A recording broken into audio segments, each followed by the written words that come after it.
All right, we're just about 5 minutes away from our opener on tonight's 11 card. And we're going to get started off with Trotters, non-winners of $25,000 lifetime. And in this one, I'm going to go to the outside of the gate. And I don't usually do that, folks, but I'm going to try it here with number 8, Aim High Hanover. This one went parked a long way, first over last time after getting away fourth from the trailing post. And now this time around, is going to have to deal with that outside post, but I kind of don't mind it with this horse. She kept on fighting right till the end last time to miss by a head. Her first start for the Paul Boulanger barn back on March 27th was a complete blowout win over at Flamborough Downs, and I thought it was a decent effort last time off the bench. Again, post 8 is definitely a difficult one, and I actually picked 2 horses tonight on this card from that outside post, which I don't usually do, but I'm gonna be willing to risk it here with Aim High Hanover from that outside post because I liked how she fought right till the end after it looked like she was going to be decisively beat by my second selection, number 4, DJ Roy Hall. Had rail control last time, went right to the front, made every call a winning one, fighting off Aim High Hanover. A solid effort from this gelding. The only thing I'll say is that it's a lot easier to get away like that from the inside post, and he might have a more difficult time tonight from post number 4. So take nothing away from this horse. It was a nice win last time, but I think we might be able to turn the tables tonight with number 8, Aim High Hanover. But DJ Roy Hall is my pick underneath. In for third, going to look for a price on Incredible Holly. This horse last time had post 8 and was never in it. No chance from out there. Got away 9th off the gate and was unable to improve position at any point. Looked like she needed the start, and now this time around, rail control, leading driver Brett McDonald. He's going to look to add to his 8-win total so far on the meets. And this horse here, I think, can leave out enough to sit a trip and get a piece of it. And look at that. As I say, she's 8-1. We're looking for a price. She gets knocked all the way down to 3-1. So that price has to float up, though. I can't imagine her going off at that 3-1 price. In for fourth, I've got number 5, Twin Bee Hugs, and I don't mind the equipment change tonight. Adding blinkers might mean they're going to be a little more aggressive off the gate. Last time, got away, well back off the gate. Went an overland journey, ended up finishing 4th. Not a bad effort overall. Adding blinkers, she's left out hard before from a center post, and I think that tonight they might be more aggressive right now. 7-2 on the board, and maybe she go up my rankings a little bit with that addition of blinkers tonight. Twin Bee Hugs, certainly one of the chances in this opener. Horse that took a lot of early money and absent from my selections. Number 3, Dark Guy, and I'm looking at all the selections. Absent from all our selections. This one is one that certainly could beat this bunch on his best day. Problem is, his last 2 parimutuel efforts, both times he made a break in stride, and he's been off since March the 8th. I saw a lot of early money on this horse, but for me, this is definitely a watch for next time. So my selection is number 8, Aim High Hanover, number 4, DJ Roy Hall, number 1, Incredible Holly, who's starting to float up again right now at 4-1, and number 5, Twin Bee Hugs. This is the start of your pick 5 with a guaranteed pool of $2,500. Sharpen your pencils and get your tickets in. There's only 1 minute to post. We'll be back shortly with Gary Guy to discuss this race more after the post parade.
Field 4, race number 1 is on parade. 1 is Incredible Holly, Brent McDonough, Stephen Charlton, and Calvin Larkin. Number 2 is Black 7, George Ketros, drives and trains and owns. Number 3 is Dart Guy, Scott Young for Jerry Duford and Homestretch Holdings, and Lloyd and Barbara Tiley. Number 4, DJ Roy Hall, Austin Sorry for Bernard Wills and Brian LaMarche. Number 5 is Twin Bee Hugs, Paul McKenzie for Francis Dumichel and Jackie McManus and Robert Daly. And number 6, Wheelie Twicky, Al Ficaro for Corey German and Brenda German. Number 8 is Aim High Hanover, Ryan DeBroche for Paul Boulanger Jr. and Jacques Baudouin. And there is 7 Ann Jackson, Ryan Holiday for Dave Holiday and Listowel Livestock Limited.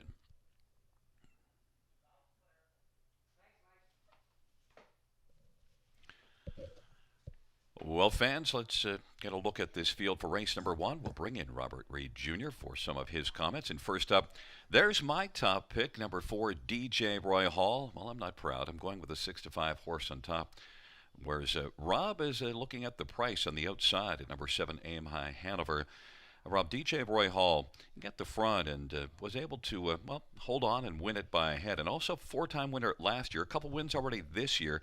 And also note was a front-end winner back in February at London on a sloppy track. The price is not all that encouraging, though.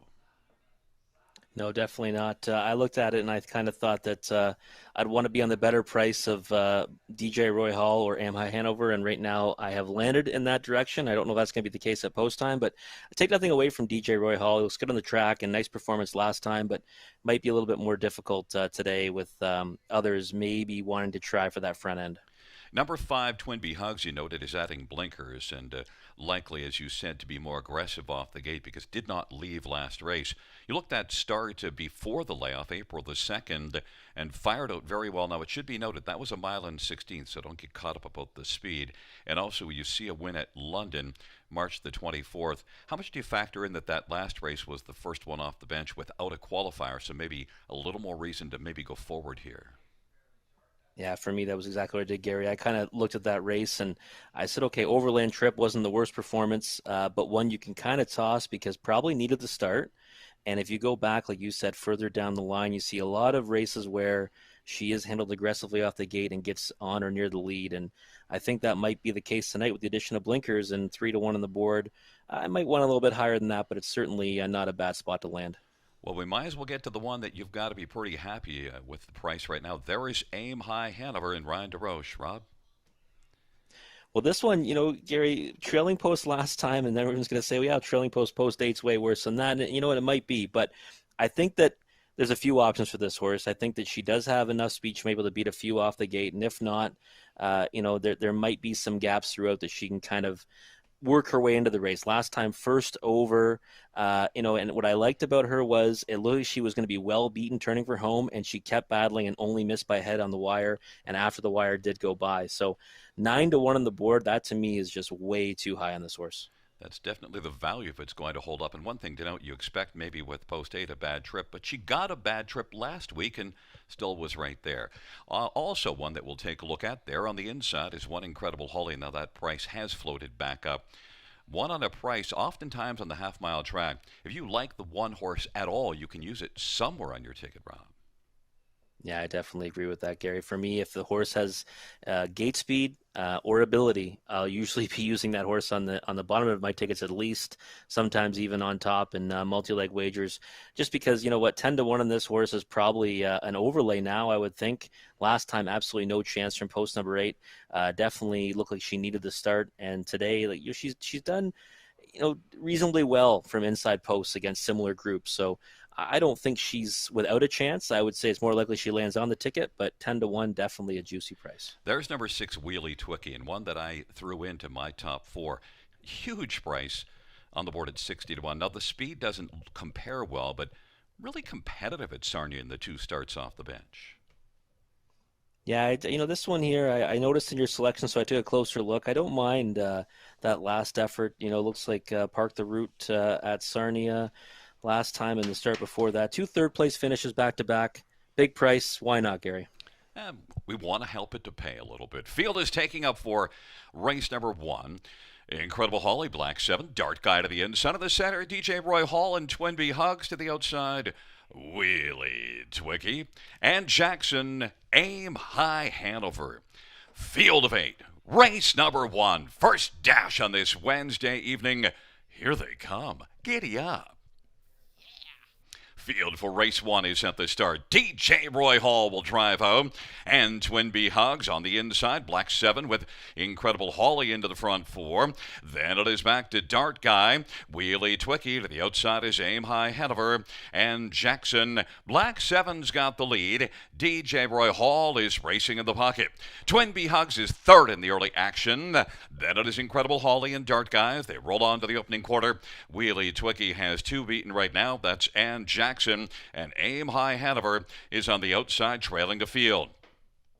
Black 7 at 11-1. George Ketros leads by 2 1/4. DJ Roy Hall and Austin Sorey is in a good spot second. Twinbee Hugs is third. Incredible Holly is fourth. And then Dart Guy is on the inside and is racing fifth as they come off the turn. And now Dart Guy goes off stride and then gaining a spot. Now Aim High Hanover is now moved up to take over fifth and popping out from third. There goes Twinbee Hugs to challenge Black 7 right now. They worked past the halftime in 58-4, and they worked their way on into the backstretch. Black 7 now to get a challenge from Twinbee Hugs, and still there in contention on the inside is DJ Roy Hall. And then it is Incredible Holly. Aim High Hanover is fifth, but still with plenty of work to do, but is on the outside and is moving up now. Then it is Ann Jackson, Black 7. Twinbee Hugs to the outside. DJ Roy Hall is staying on the pylons, and on the outside, Aim High Hanover. It is Black 7, Twinbee Hugs, and on the inside, DJ Roy Hall. And then Aim High Hanover as the field reaches for the top of the stretch of 3/4, 128-3. And Black 7 still with a front. Black 7, DJ Roy Hall looking for the passing lane. Aim High Hanover on the outside, and then Twinbee Hugs. They come on down the stretch right. Black 7 out wide. Aim High Hanover up the inside is DJ Roy Hall, but Aim High Hanover was able to score the win. Black 7 was second, finishing third Twinbee Hugs, and then DJ Roy Hall was fourth, 158-4. Aim High Hanover victorious. Well, Rob, the price did drop down, but you still got the job done. 3-1 right now. Yeah, 3-1 I still think was a pretty decent price. So looking for the a margin between the 4 DJ Roy Hall and this one, and even money versus 3-1. I'll take 3-1 any day of the week. You know what, Ryan DeRoche, they left just hard enough to get into trouble off the gate, but there was no panic. He took her back, towards the back of the bus, and then got a little bit lucky improving a position when Dark Guy broke, but then did a real fantastic job to get this horse into position for her to get her third win of her career. Nice effort there from Aim High Hanover. And I should mention with number 4, DJ Roy Hall making the break late in the mile. The inquiry sign is up, finished fourth, but was made a break at coming close to the finish. So the inquiry pertains to number 4, DJ Roy Hall. The only inquiry would be on number 8, Aim High Hanover. If you're inquiring about that one, is why you didn't take him, because, Rob took him on top and got the job done to kick off the evening. He's still alive in the pick 5, and I showed you my picks beforehand, so I would be out on the pick 5 already. Might as well get your job done early and get that out of the way.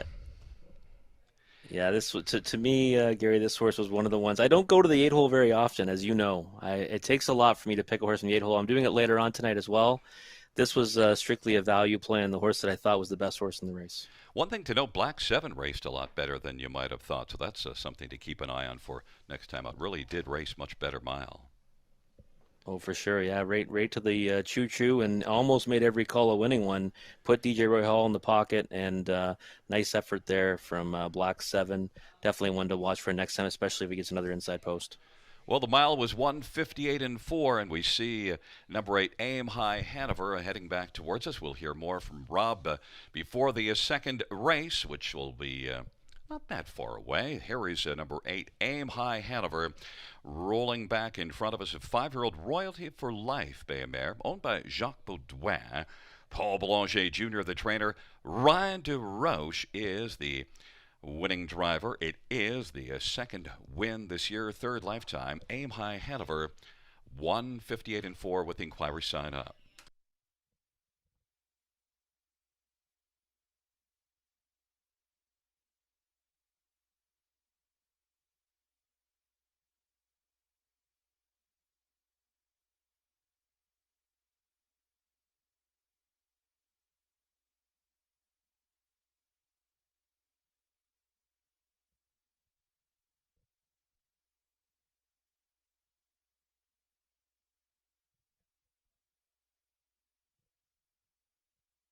Fans note the judge's ruling that number 4, DJ Roy Hall, who finished fourth, is going to be placed back to fifth for failure to continuously lose ground while off stride at the finish. And moving up will be One Incredible Holly to fourth.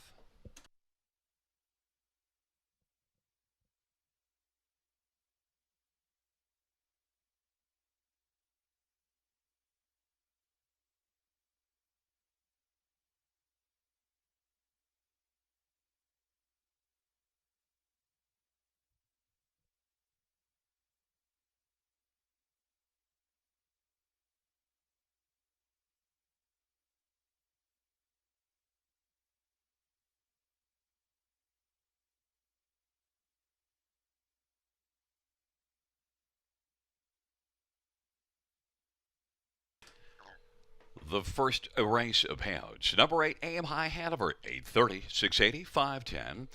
Number 2, Black 7, 1070 and 810 and 5. Twin Bee Hugs, 590. $2 exactor, 113.40. The dollar try, 242.75. Dollar superfective, 583.35.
The first race. Order of finish from the top 5, place 4, 2, 6, 4, place 5, 3, 8, 7, 1. Once again from the top down, 4, 2, 6, 5, 3, 8, 7, 1.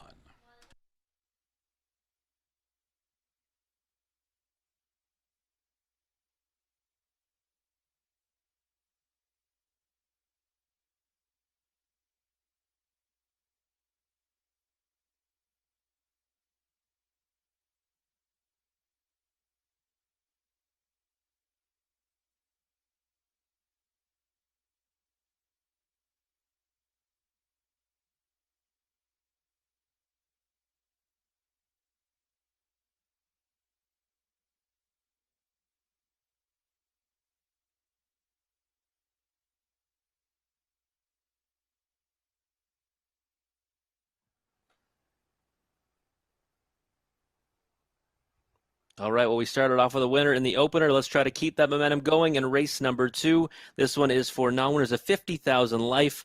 And well, I can't go against the horse that dominated in here. This exact same class last week, and that is number 5, Los Ballykiel Amigo.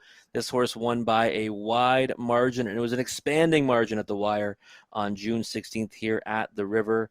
And right now, currently at 1-9 on the board, and that really is no surprise because Los Ballykiel Amigo was much the best last time. 3 for 3 so far this season, dating back to March the 24th with 2 big-time victories over Western Fair and now with one over Grand River. I think this one it's definitely this horse's race to lose. Scott Young up in the absence of Bob McClure tonight.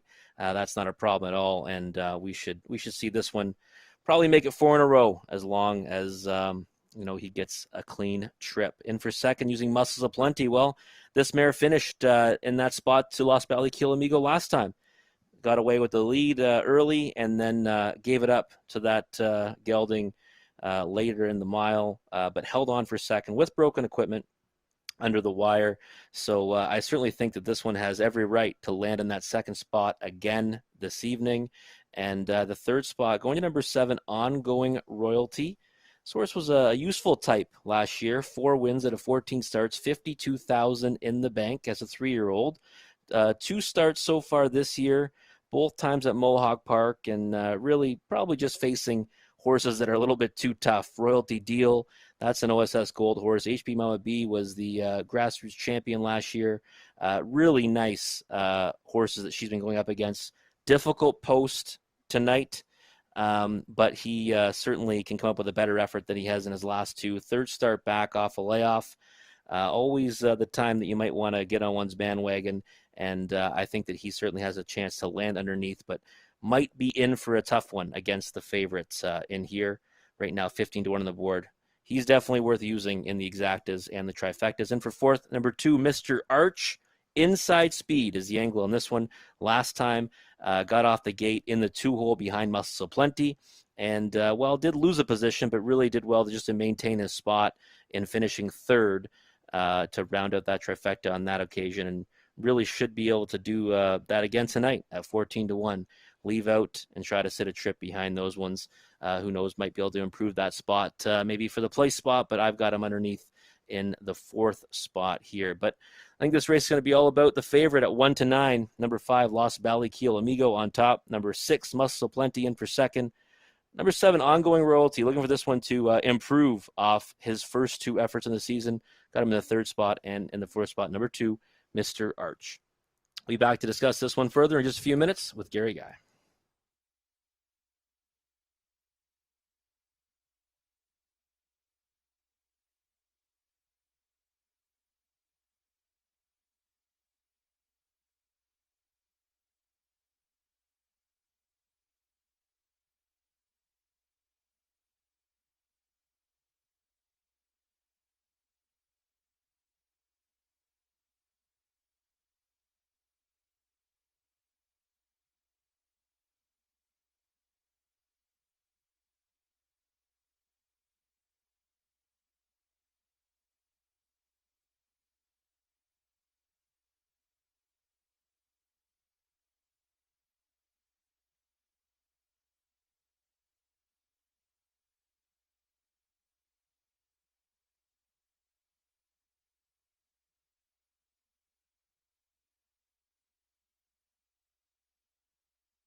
Field 4, race number 2 on parade 1.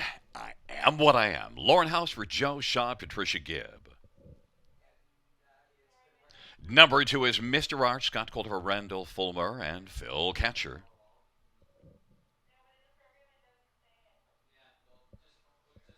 Number 3 is Wind Creek, Jay Harris for Caitlin Graham.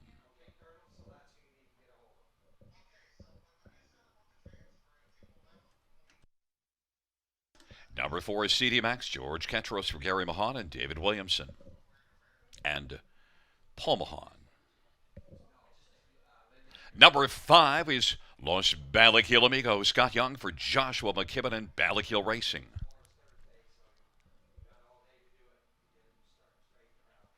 Number 6, Muscles of Plenty, Colin Kelly for Joe Shaw and Patricia Gibb. And number 7 is Ongoing Royalty, Nick Stewart for Benoit by Erojan and Andre Desrochers and Silvio Riveri. Well, a field of 7 trotters for race number 2. Rob, you managed to beat the favorite last race. Pretty tough thing to do in here. 1-5 Los Balaquil Amigo. One thing I wanted to add to what you mentioned, if you look at those 2 lines for March, they were both in this class, and one of them was a very handy win by 4 1/4, but the other one's actually the more impressive one, winning from post 7 and being 8th of the quarter and still winning by almost 2 lengths. So Los Balaquil Amigo, Rob. Yeah, he's proven to be versatile, that's for sure. And on the track, we saw him last week, Gary. He looked fired up and looked fantastic. Looks very similar to tonight's. I didn't want to try to beat this horse. I thought he was, an A-plus effort last time and might only get better in his second start back.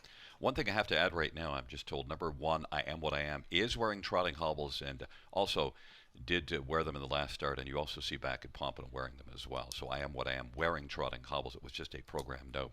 We should touch on, next we're going to look, by the way, do you see anything in 5 Los Balaquil Amigo that would concern you just in terms of how he's looking on the track? No, not at all. I like the way he looks out there. He looks like he's happy, and it looks like he's ready to rip off another big mile tonight. There's number 6, Muscles of Plenty, my second choice, and yours as well, as we're of like minds in here, which probably should scare you. Muscles of Plenty finished with broken equipment last race, had some nice miles at Pompano, and definitely looks like the one that's second best in here. Muscles of Plenty, Rob. Yeah, she did her job last time, right? She went to the lead, and then when Los Balaquil Amigo came around and won as the favorite, she maintained her position, had broken equipment. A little bit lathered up tonight, though. Not always a fan of seeing that, to be honest. Number 7, Ongoing Royalty, is on the screen right now.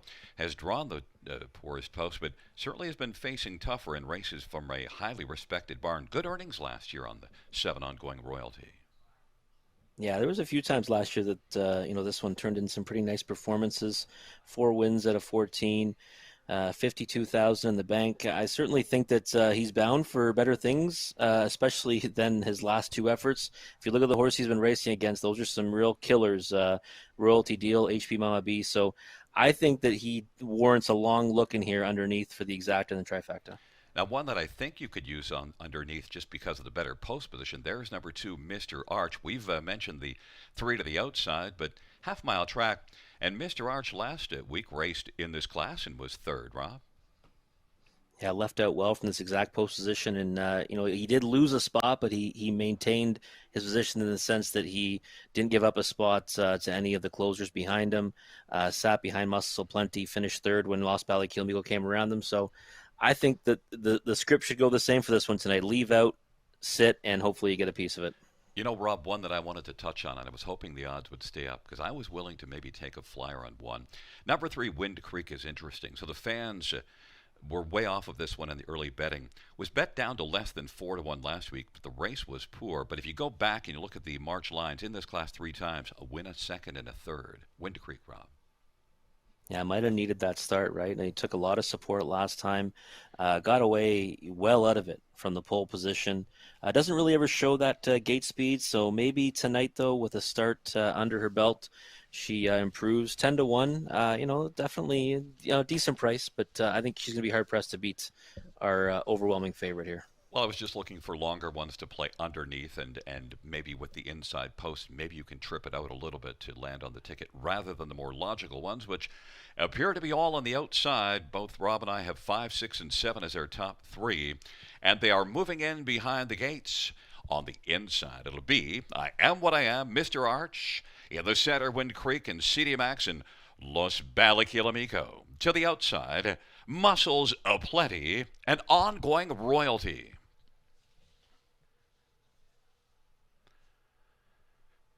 It is a field of 7 for the second race.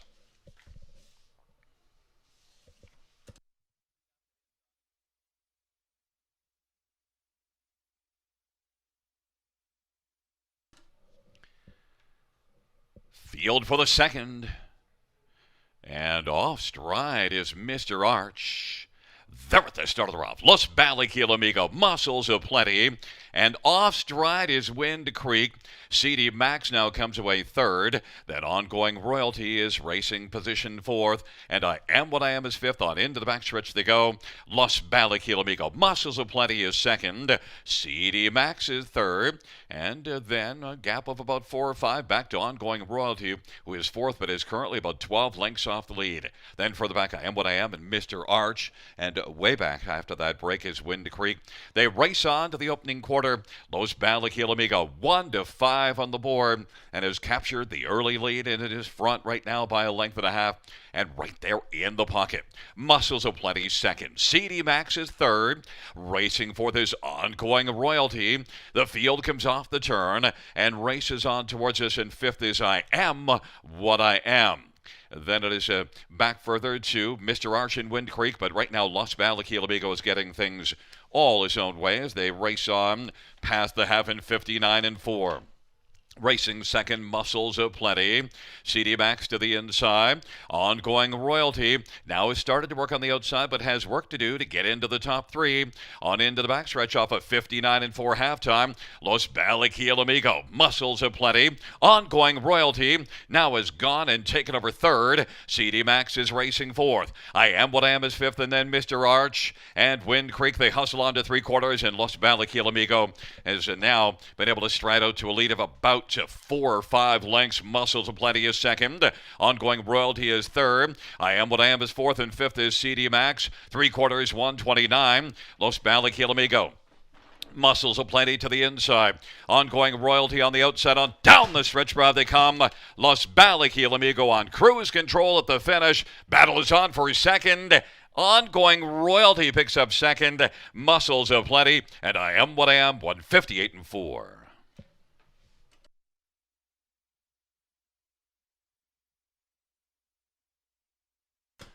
Well, Rob, the tote board told the story 1-5, and it was all Los Balikilamico. Now the race was over, Gary. As soon as they said go, this horse made the front. You knew it was going to be a walk in the park. Just too good for them, right? Really promising looking 4-year-old by Amigo Hall, and untouchable tonight.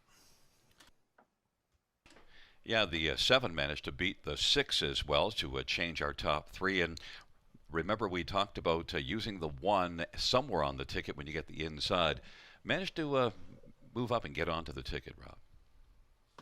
Yeah, there's a couple of breakers early. I think Mr. Arch breaking off the gate kind of changed a little bit of the complexion of the race with his early speed when he was out of it early. Ongoing Royalty is one to keep an eye on, I think. Decent effort to come around them in their own race, really, behind Los Balikilamico, coming around and getting up over Muscles Aplenty at the wire. I think that's one that I mentioned beforehand. I thought that maybe you'd want to move that one up into the second spot tonight, and I think that's one you want to look at going forward. We have it 5-7-6-1, the 1-5 Los Balikilamico, as Rob managed to pick up both halves of the double, the early double on the evening, and 8 on to a 5. Now, a 1-5 horse, but at least you managed to have the outside post. So keep it alive, Rob. We'll hear from you in the third to see if you can keep the streak and make it 3 in a row. Coming back in front of us is number 5, Los Balikilamico, a 4-year-old Amigo Hall, Bay Gelding, owned by Balikil Racing, trained by Joshua McGibbon. Scott Young had the answer in the 5th, was Los Balikilamigo, 4 for 4 in the win column this year, 10th win lifetime.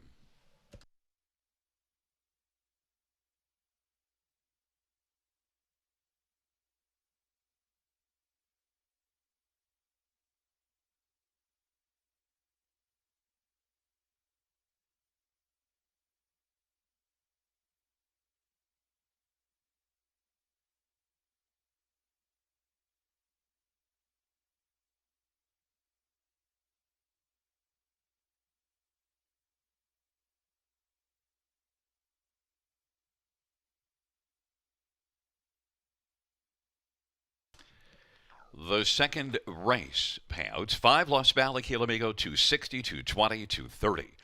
Number 7 ongoing royalty, 360, 236 Muscles of Plenty, $3. $2 exactor, 27.90. The dollar try, 14.65. The dollar superfecta, 101.30. And the $2 double, $27.90. Numbers 8 and 5.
Second race order finish from the top, 467 5132. That's 467 5132.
All right, we're 2 for 2 to start off the night, but that was a short price winner there, but nevertheless a nice win by Los Valley Keel Amigo with Scott Young in the bike. We're going to race number 3 now. We've got Horses and Geldings, $8,500 claimers, and I think this is a highly competitive race. And I was hoping that my top selection would be a price, but not the case right now. 6-5 on the board, opened at even money. Number 4, No Time at All. When I looked at this race and decided it was on the competitive side, I wanted to look for one that got into trouble last time because many of these horses did face each other last week in a race that was won by May 2-4, who is not in this contest tonight. Well, No Time at All got away 5th and got backed up by the horses that were tiring on the lead. Moved to the outside into a blind switch and was finishing the mile with all kinds of pace but nowhere to go. I really think that the strategy tonight will be much different for No Time at All.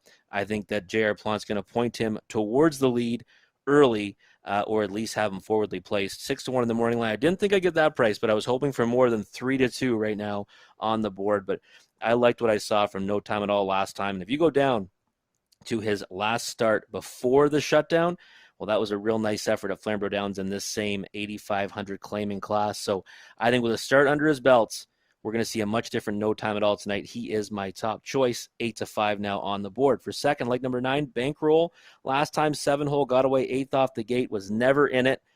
And you can't blame him for that because that's a pretty difficult task for a horse that usually likes to use his gate speed to get him into position. So first start off the bench. This will now be his second start since March 25th.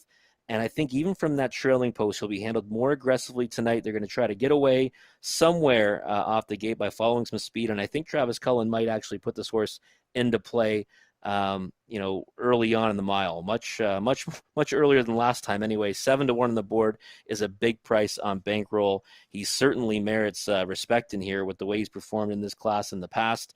And last time simply had no chance from that post position. For third, number 5, Sobble Play. Coming off a real nice win at Hanover, was claimed by Current Connections, trainer Terry Gallant, before the shutdown. Tried one start over Mohawk Park without any success, but then 2 starts after the shutdown at Hanover. Raced well both times, the second to Old Buck, and then a going away victory last time, and non-winners at 1,500 last 3. I certainly think that you want to have this one on your trifecta tickets at least because you should be confident and might be able to come right back with a nice effort off that win at Hanover. In for fourth, number 2, Fuzzy Wuzzy Was a Bear. Inside post. This is now, granted, first start since April 16th, shipping from Fraser Downs in BC, but for Current Connections was racing well this season. 5 for 5 in the top 3 and 2 for 5 in the winner's circle. I think those classes probably stack up decently against this group, but first start back in a long time. I think that this is one I'd want to only use underneath. So slotting that one in the 4th spot. All right, so top choice, number 4, No Time at All. In for second, number 9, Bankroll. Third, number 5, Sobble Play. And in the 4th spot, number 2, Fuzzy Wuzzy Was a Bear. Be back shortly to talk about it more with Gary Guy.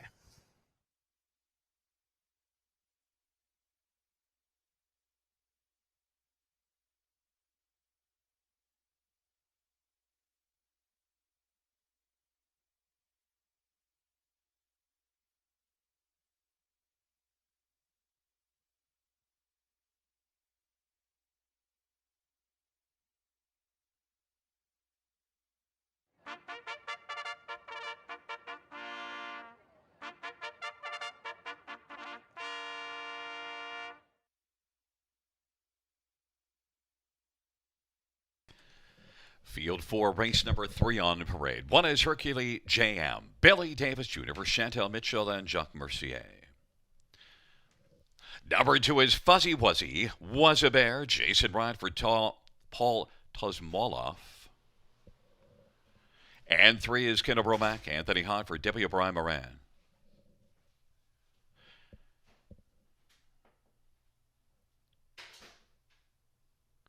Number 4 is No Time at All, J.R. Plot for Stefan Larocque and Pierre Strasbourg.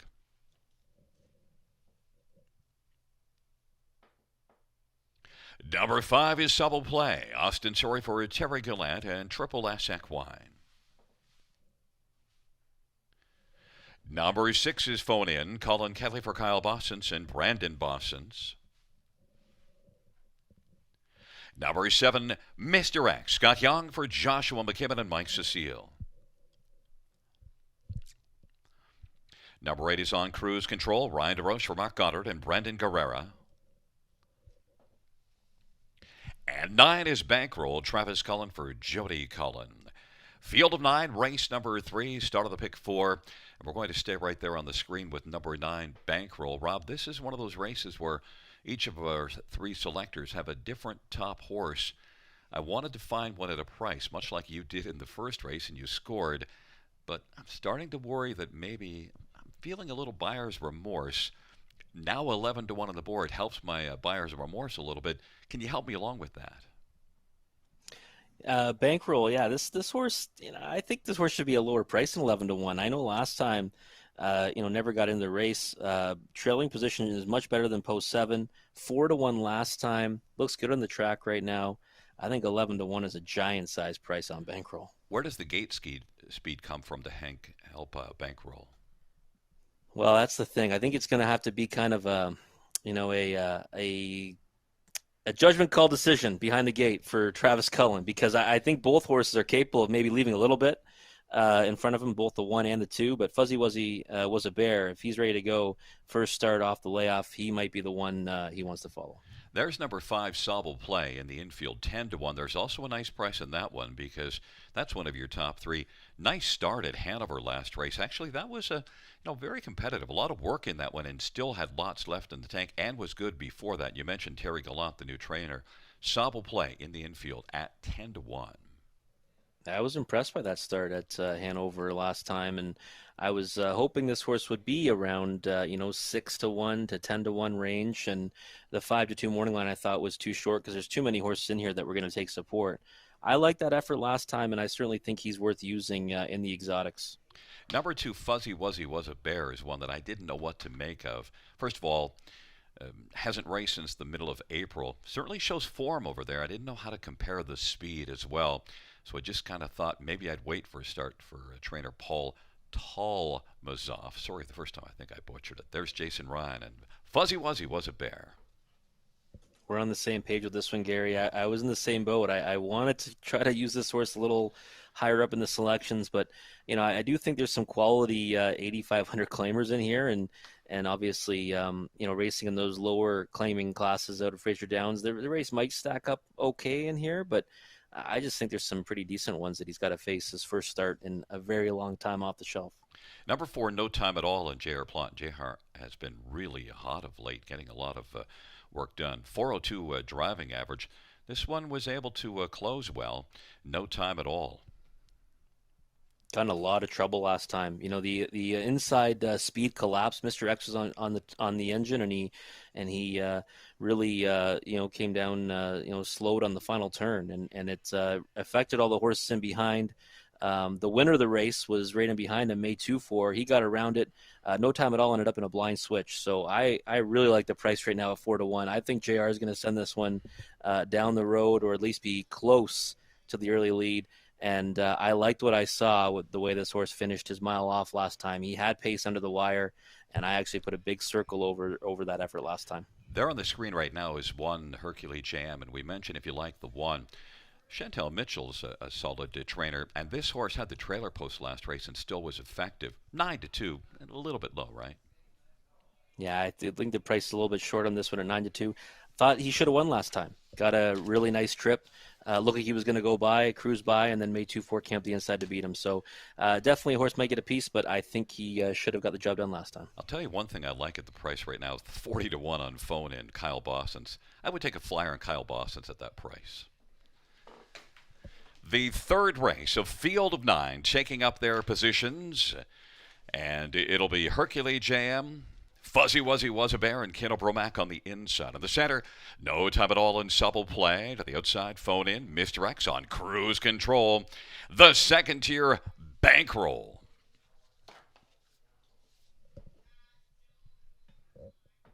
It's a Field of 9 for the third Field for the third. Gathering speed, approaching the start.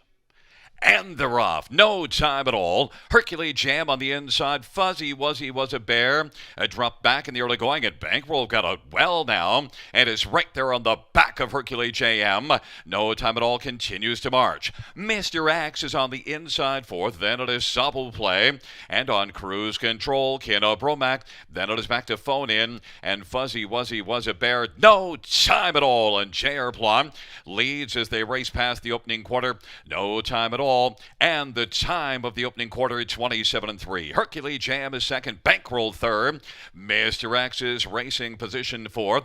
Sobble Play is fifth. Then it is on cruise control. Back to Ken O'Bromac and phone in. And further back is Fuzzy Wuzzy was a bear. They come off the turn. No time at all, and J.R. Plant's got the lead. They march on towards us. Hercules Jam is second. Bankroll is on the inside. And Sobble Play is moving on the outside and has got cover now. Bankroll took out from third. Racing fifth is Mr. Action. Then it is on cruise control.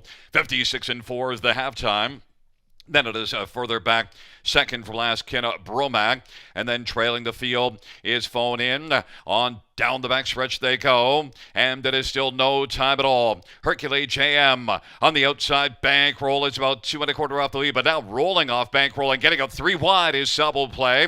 And then on the inside, Mr. X. They hustle on to 3/4. And it is no time at all. Sobble Play 3 wide and charging off 3/4. 126-1. And trying to close on no time at all. And on the inside, Hercules Jam. Bankroll has flattened out a little bit. And from the backfield, phone in. Now is trying to come out there 3 wide and sweep the field. They turn on down the stretch drive. No time at all on down the lane. Sobble Play and Hercules JM. And on the inside, Kenna Bromac and late pushing on the outside of the phone in, but it's going to go to no time at all. And then it was Sobble Play, Hercules JM, and phone in. 156-1. Race number 3 goes to J.R. Plot at no time at all. Rob.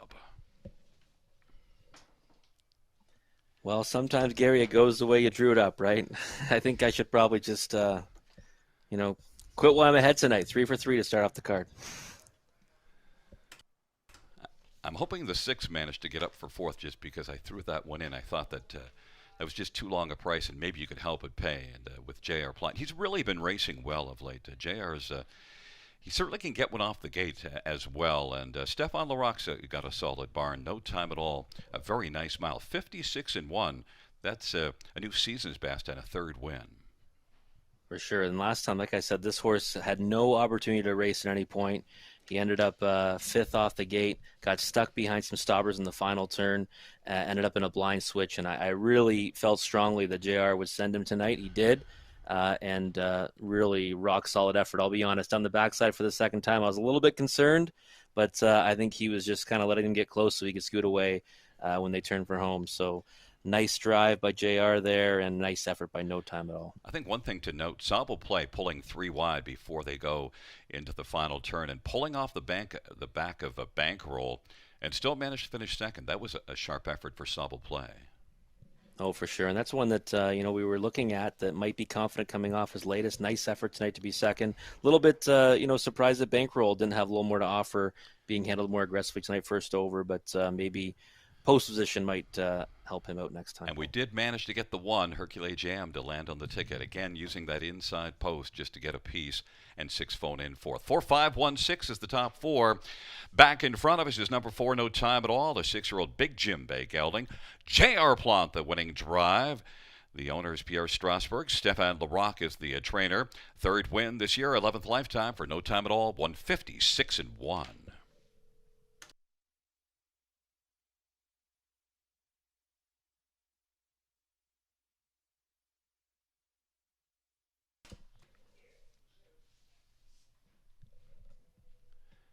And the payouts, number 4, No Time at All, 560, 370, 220. 5 Sobble Play, 420, 260. 1 Hercules Jam, 270.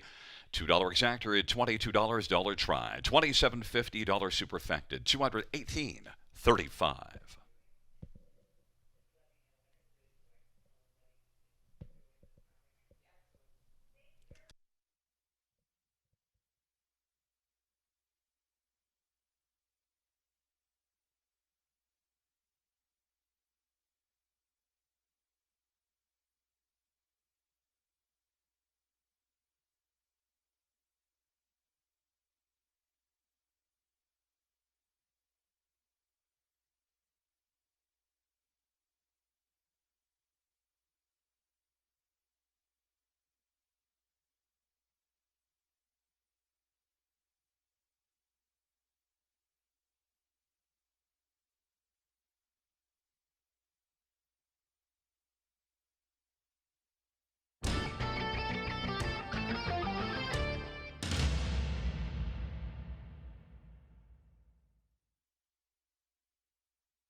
All right, well, we're 3 for 3 to start off the night, guys. We're going to come right back in race number 4. We've got Trotters, non-winners of 5,000 life. And this was one of the most difficult races on the card for me. I'll be honest, I looked at this one for quite some time before I finally ended up going with number 1, Muscles de Oro. And this is why. His first lifetime start was at Mohawk Park and against Much Tougher, and he pushed out from the inside position to the early lead, and he had a decisive one in the opening eighth of a mile, and that's not easy to do at Mohawk Park anymore because they now have a slanted starting gate there, so it's pretty hard to push out, especially with a young trotter, to that early lead, and this one was capable of doing it. So obviously, much easier to do that here at Grand River Raceway from the pole position. I think that he should get every chance to leave out well from that spot. And that horse that won that race, Dealing with Dewey, came right back to win a non-winners of 2 just a couple nights ago. So I certainly think that this is one that will enjoy the level of competition he faces here at Grand River Raceway tonight and should be able to get away well off the gate. So Muscles de Oro is my top choice. 2-1 right now on the board. Probably a bit shorter than I'd be willing to take. My second choice, number 7, Royal Lifestyle. This filly, only one start so far in her career. That was last year. Looks like she had some troubles last year trying to get to the races. And then when she did, raced at Mohawk Park, finished 7th, beating 21 lengths, but came back with a real nice qualifier this season. June 16th, right here at Grand River Raceway. Every call a winning one in 202 flat. And post 7 is probably the one deterrent for me on this one. 2-1 on the board to me is much too short of a price on Royal Lifestyle, but I do think that she might be on the improve off that good-looking qualifier right here at the River. And for third, number 2, Patrick Duharas. This is one that I really want to tab the tote board on because if this horse goes off at a decent price, this is one you might want to put on top.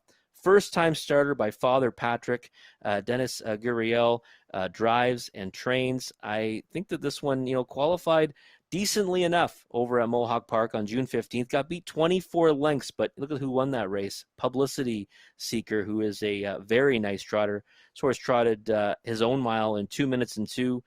Not a bad qualifying effort there. First time wearing trotting hobbles and will wear them again tonight. 6-1 on the board. Was hoping for a bigger price than that, but this one certainly, merits a long look in this race that might be a wide open affair.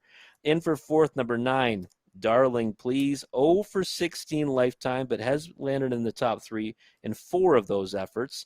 I just think that this is one that can maybe leave out behind Muscles de Oro. I don't like the trailing post, generally speaking, for younger trotters, but might be able to get a decent trip in behind that one because I do think that the rail horse will be leaving well off the gate. And from that trailing spot, if this one can get away in a decent spot, she's proven to be capable to hit the ticket in the past.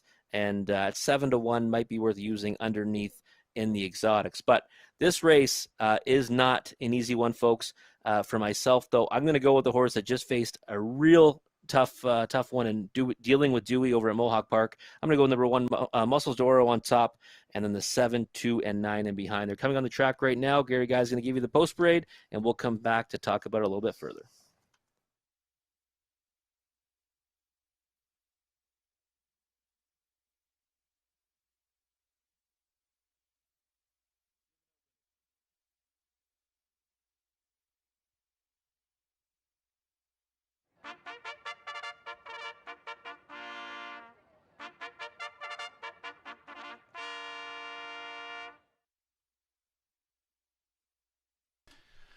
Field 4, race number 4 on parade 1, Muscles de Oro, Dag Henriksen for Dr. Brett Anderson and Shelley Racing and Relay Racing Stables. Number 2 is Patrick Duharas. Jenny Guriel drives and trains for a Raw Stable. Number 3 is Alakazam Angel, breathing out for Jennifer Pinkerton and Patricia Bailey. Number 4 is IDA Princess, Laura McClure for William McClure and John McClure. And number 5 is Uptown Abbey Hanover Marketzel for Robert Newton and Chantan. Number 6, Allegra Sealster, Alpha Carroll for Richard Carroll and Mary Carroll and Angela Carroll.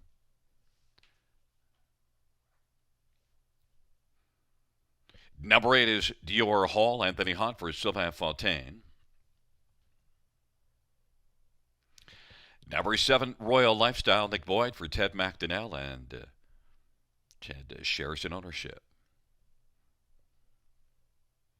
Number 9 is Darling Please, Bruce Richardson for John Holding and Morley Bosworth.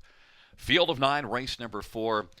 Rob, if you were playing the pick 5, you'd be in a great position right now. And I have to assume that with maiden trotters, this would have been a field that you would have taken a number of horses. Yes, for sure, Gary. I actually looked at this race. When I looked at the first times with the pick five sequence, I said I might just hit the all button here. I usually try to steer clear of the all button, but this is one where I thought that might be a prudent move. Well, you saw my ticket I sent you, and this was my all field because I think there's a heavy one to take in the 5th, and you'd be sitting pretty if you had all, and then there's a very good 6 horse in the 5th race. On the screen right now, I have one that you didn't talk about, number 4, IDA Princess. What I did like about this one was the back half in that qualifier. That's a pretty nice back half. And Rob, you get a favorable post position, and did race in grassroots last summer at Mohawk, and actually was okay, especially after a first half of 103. The back half there was good as well. Well, you're selling me on this horse, Gary, and right now, so is this filly on the track. She looks good on the track, and being scored down by Lorimer McClure, I certainly would not have an issue taking a shot on this one in a race that I think is wide open. Well, you get 7-1. Now, if you're going to make it 4-4, right now you have the favorite. You have the inside post position. Musa de Oro is down on the inside in the infield, Rob. Yeah, I certainly wouldn't want to take too short of a price on this one. Right now, Dagfin trying to keep this one quiet on the infield. And what I liked about this one, though, is it's not easy to leave anymore from the pole position at Mohawk Park with the new slanted gate. In fact, a lot of drivers say it's almost impossible to make the lead anymore from that spot. And this horse did, and did so decisively before releasing some, horses around him. So I was impressed by that. And dealing with Dewey came right back to win a non-winners at 2. So 3-2 is certainly not for me, but I do think this horse merits respect in here. You're not getting any value right now with number 7, Royal Lifestyle, who is your second choice. 5-2 on the board. 7, Royal Lifestyle, also one that's down on the inside. How does that one look? Yeah, when I slotted this one in for second, I thought she'd be around 8-1 or so. I know the qualifier is impressive, but beyond that, the lines are a little bit underwhelming to say the least. Like, granted, those were all last year. Post 7 though, should have brought a bigger price, but this horse is getting a lot of support tonight at 5-2. For me, I'd probably be passing at that price, but again, the qualifier was a good one. There's number 2, Patrick Duhara, one that you had as your a third selection. What I didn't like, you said warrants a longer look. Well, I took a look and saw 3 breaks. Now, finally got it together last time out. Certainly has speed if he can keep it together, though. Yeah, the addition of trotting hopples, right? That's the one thing that, a lesson I learned over the years is that you might see a lot of X's, but then when the trotting hopples go on, it sometimes makes them a different horse. And stayed flat last time, 2 minutes and 2. Looks like a, underwhelming effort getting beat by 24 lengths, but that's against Publicity Seeker, who would be about 1 to 1,000 in here. So I don't mind this. Well, 2-1 now, Gary. Look at this. We talk about a horse, and the horse just gets slammed out of 2-1. I was getting excited at around 16-1. I can't get excited at 2-1. One that you did like a bit that has still an okay price is number 9, Darling Please. Now, this one also wore trotting hobbles at Hanover and London, and that didn't help. Made breaks before the start and has to deal with a trailer post. Is 7-1 enough to take it from the trailing post in here with the 1 and 2 getting so heavily bet? Yeah, maybe underneath. I don't know. I like this horse as an underneath play just because there's so many horses that are unproven in here, and this horse is shown that she can hit the ticket before. 7-1 is probably an okay number to use underneath. I don't see her as a win candidate. I'd probably want a bigger price than that from the trailing post if I was going to bet her to win. Well, Rob, I think I have a bit better price with 4, IDA Princess against your 5-2 Muscles de Oro. We'll see if you can keep the win streak alive. You're looking for 4 in a row. I'm just looking to stay in the game. The field for race number 4, taking up their positions right now. Muscles de Oro and Patrick Duhara and Alakazam Angel on the inside. IDA Princess and Upton Abbey Hanover, Legba Sealster. Then to the outside, Royal Lifestyle and Dior Hall. The second tier, Darling Please. Field of 9, race number 4. It is post time.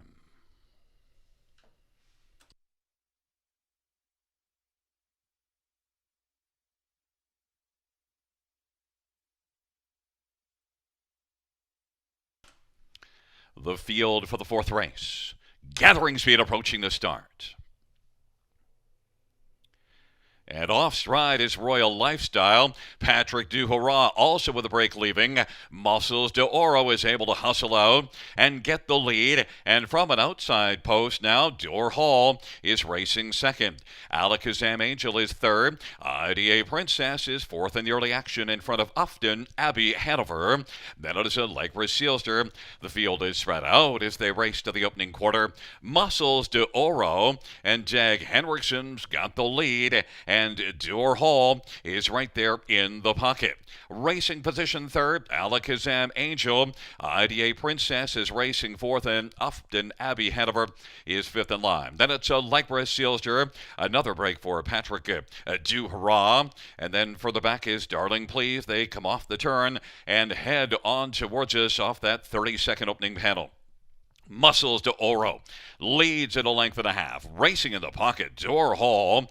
And then Alakazam Angel is third. IDA Princess is racing fourth. And Ufton Abbey Hanover fifth. And Allegra Sealster is sixth. And back in seventh right now is Darling Please. 101 and 2 the halftime.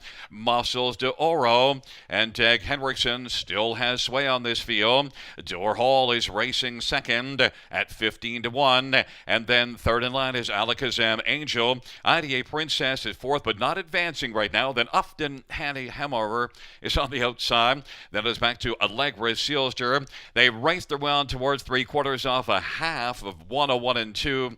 And Muscles de Oro has the lead. Muscles de Oro, Dor Hall, and then Alakazam Angel and IDA Princess. And there goes Alakazam Angel now, wheeling to the outside and is coming on a bit, trying to collar Muscles de Oro. Three-quarters, 132. But Muscles de Oro, as they come on down the stretch, is still moving well. Muscles de Oro up the inside, Dor Hall to the outside, Alakazam Angel. Muscles de Oro, and then it was Alakazam Angel, and IDA Princess kicked in late to finish third, and then it was Dor Hall 202 and 1. Race number 4, Muscles de Oro takes the fourth dash, and, well, Rob, 4 for 4, a handicapping clinic.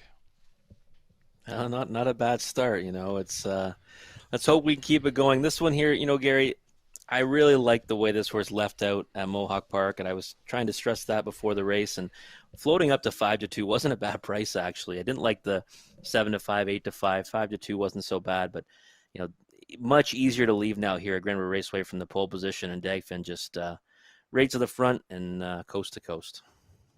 One horse that I would touch on is actually number 4, IDA Princess. Didn't look like he was going to make much of a move going to three-quarters, and then very late in the mile, he actually looked really sharp coming through to the finish to stick handle through and finish third. One to watch for next time? Yeah, I would definitely agree with that. I'd put a circle around that one for next time.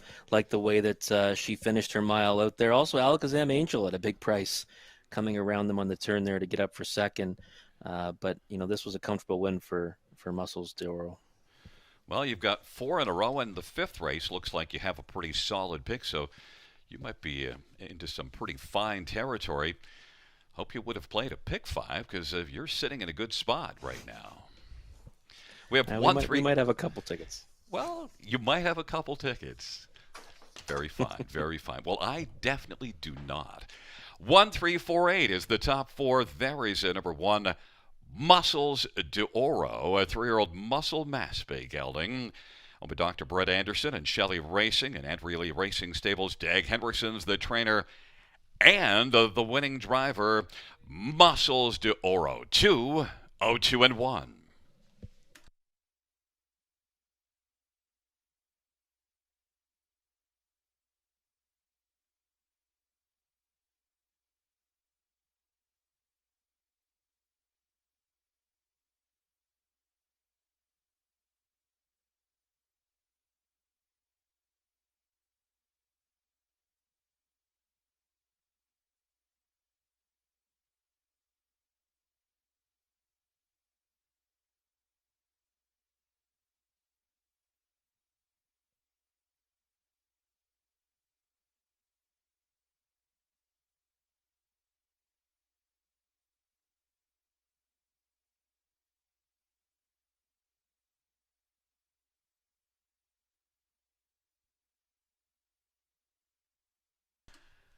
The fourth race payouts: 1 Muscles de Oro, 710, 370.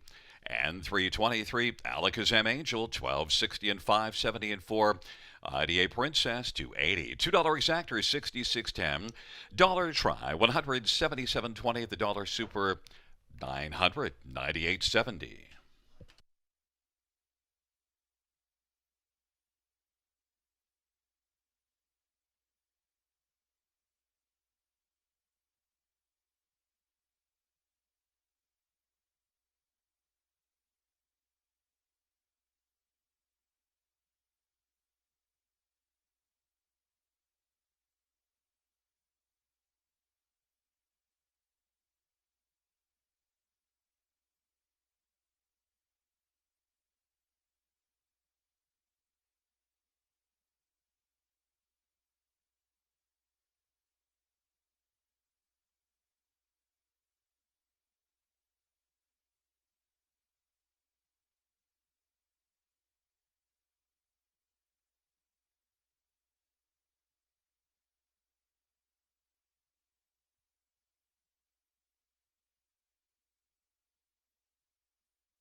All right, well, I'm back to take a look at race number 5. Good luck if you are alive in those pick 5 wagers. There's some decent payouts up there, that's for sure.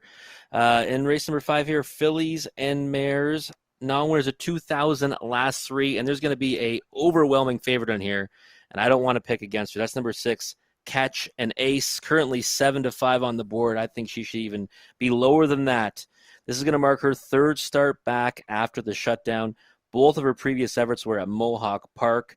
2 starts back, no chance in the 9-hole, got away, 10th off the gate, blasted home in 27-2 to finish 6th. Then she did the opposite tactics last time and going to the front in 27-1 first quarter speed and finished a decent third to Sporty Tory and the big favorite Swift Alley. Paced her own mile in 52-3. So definitely the class of the field, post 6, but she's got the speed to overcome it, and she can race, from just off the pace as well. So Catch an Ace to me looks like she'll be very difficult to beat. 6-5. I'll be surprised if she's not sub even money by post time. And for second, number 3, Bid for a Hug. I didn't mind this one's last effort. First start off the bench, got away 6th. Went an overland trip, ended up finishing 4th, moving around horses late. Got beat 10 3/4 lengths, but don't read too much into that, folks, because Sweet Heaven was a rocket on that occasion and won the race by more than 8 lengths. So while this one got beat by a wide margin, she was not that far off of actually finishing second. Bid for a Hug right now, 7-1. That's probably the right price, and the one I'd be using underneath Catch an Ace. And for third, I like number 7, Fern Hill Bella. This Richard Moreau pupil went first over against that big favorite Sweet Heaven last week. And that's not going to be a recipe for success, especially with that big third quarter of 27-1. This one was stuck first over through that. So you can pretty much cross that one off the page. I think she'll be better this week. The problem is post 7, not the greatest spot for her. 3-1 on the board, too short of a price for me. I would think Catch an Ace at 6-5 is probably even a better option at that number. And for fourth, number 1, OK Jasmine. Last time we thought this one might leave out from the pole position. She got away 4th and kind of just stayed along the cones to finish 6th, beaten 12 3/4. But that wasn't that race where Sweet Heaven won by a wide margin. We did see a Stefan Larocque and JR Plant horse earlier in the night that got away, mid-pack last time, go down the road. I think OK Jasmine will be handled more aggressively from the rail tonight by JR Plant. Not saying she's necessarily going to be cutting the mile, but she will be, I think, up forwardly placed, and I think she's got a chance to land underneath 7-2. Probably a little bit shorter than I'd want on that one, but certainly one to look at underneath. So number 6, Catch an Ace is my top selection with the bullet now 4-5, getting down in that range that she probably should be. Number 3, Bid for a Hug underneath, and number 7, Fern Hill Bella, and then for fourth, number 1, OK Jasmine. This is the start of the pick 3, and we'll be back shortly to talk about it more with Gary Guy.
Field for race number 5 is on. Parade 1 is OK Jasmine. JR Plot for Stefan LaRocque, Ken Royskave, and Ken Days.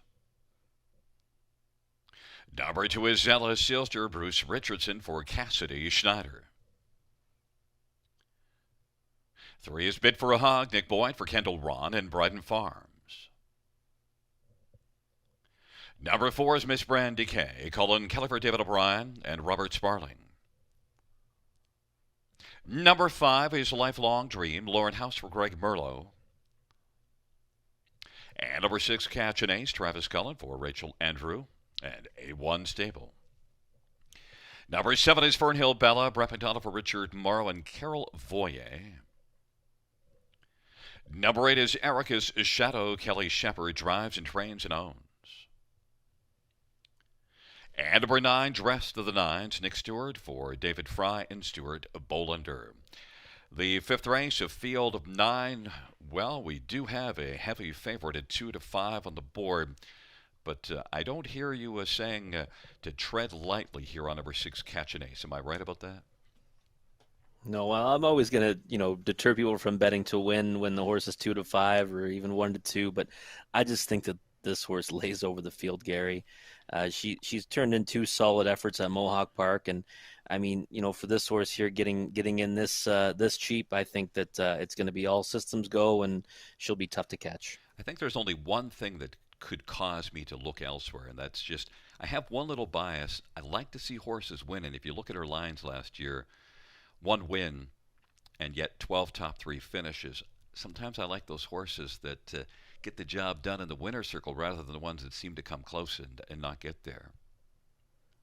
Yeah, last year she had a case of seconditis, and who knows? Maybe this is a spot to play against her. I just look at the rest of the field, and I think that they're going to be in pretty tough tonight. Well, if there is a case of seconditis, there's number 7, Fernhill Bella. Now the post position is difficult, but you did note that big third panel, but then just tailed off badly. But another star for Richard Morrow, Brett McDonald, we've noted has been a very patient and capable driver. Fernhill Bella.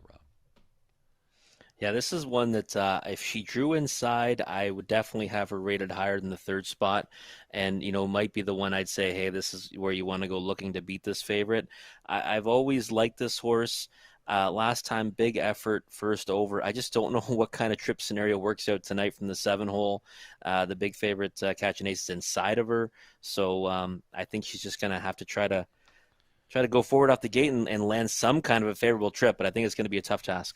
She's been competitive in the past against some tough ones, and he did put up a nice mark last year at Mohawk, 52-4. On the screen right now is number 3, Bid for a Hug. One thing I noted about Bid for a Hug, if you go back into last December and then even in March at London, raced against tougher and was competitive. So Bid for a Hug at 7 to 1 with a better post position than the first 2 we mentioned. Maybe there's your flyer play if Catch an Ace doesn't get the job done. Yeah, I don't think she's impossible in here. I actually like that last effort. I mean, she had to move around some horses on the final turn, and everyone's going to look at the margin and say, "Oh, well, she was 4th, but she got beat by almost 11 lengths." But as you know, Gary, Sweet Heaven, devastated that bunch that day, and she was actually kind of, in a trio of horses that were battling for second. Ended up on the short end of it in 4th, but I don't mind Bid for a Hug. 8 to 1's probably the right number too. One that I wanted to use at a price to sneak onto the ticket because I feel pretty confident that 6, Catch an Ace will win, is number 2, Zealous Sealster. Now, the time, 2 minutes and 2, isn't all that impressive, but the back half was okay, and it is the second start of the layoff. I've seen this one race better against tougher in the past. Yeah, this horse certainly, has a license to jump up and kind of find her old form in here at 12 to 1 to get a big piece of it. The last effort, wasn't a bad one, but I just think she needs to show more. And like you said, second start off the layoff, might be able to do it tonight, but I'd look elsewhere. Well, just for a price. That was my thought on the bottom. We'll see if it unfolds that way, but right now we have number 6, Catch an Ace, the 1 to 2 betting favorite, as Rob tries to make it a sweep of the pick 5 with a single horse on top in every race. OK Jasmine, Zealous Silster, and Bid for a Hug on the inside. In the center, Miss Brandy Kay, Lifelong Dream. To the outside, Catch an Ace, Fernhill Bella, and Erica's Shadow. Second tier, Dressed to the Nines.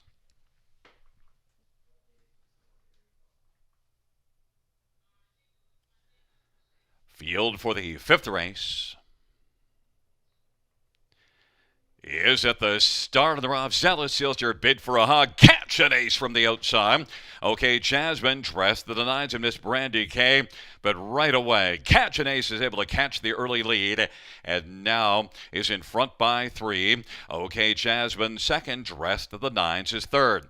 Zealous Sealster is forwardly placed fourth and then Bid for a Hug and back to Miss Brandy K.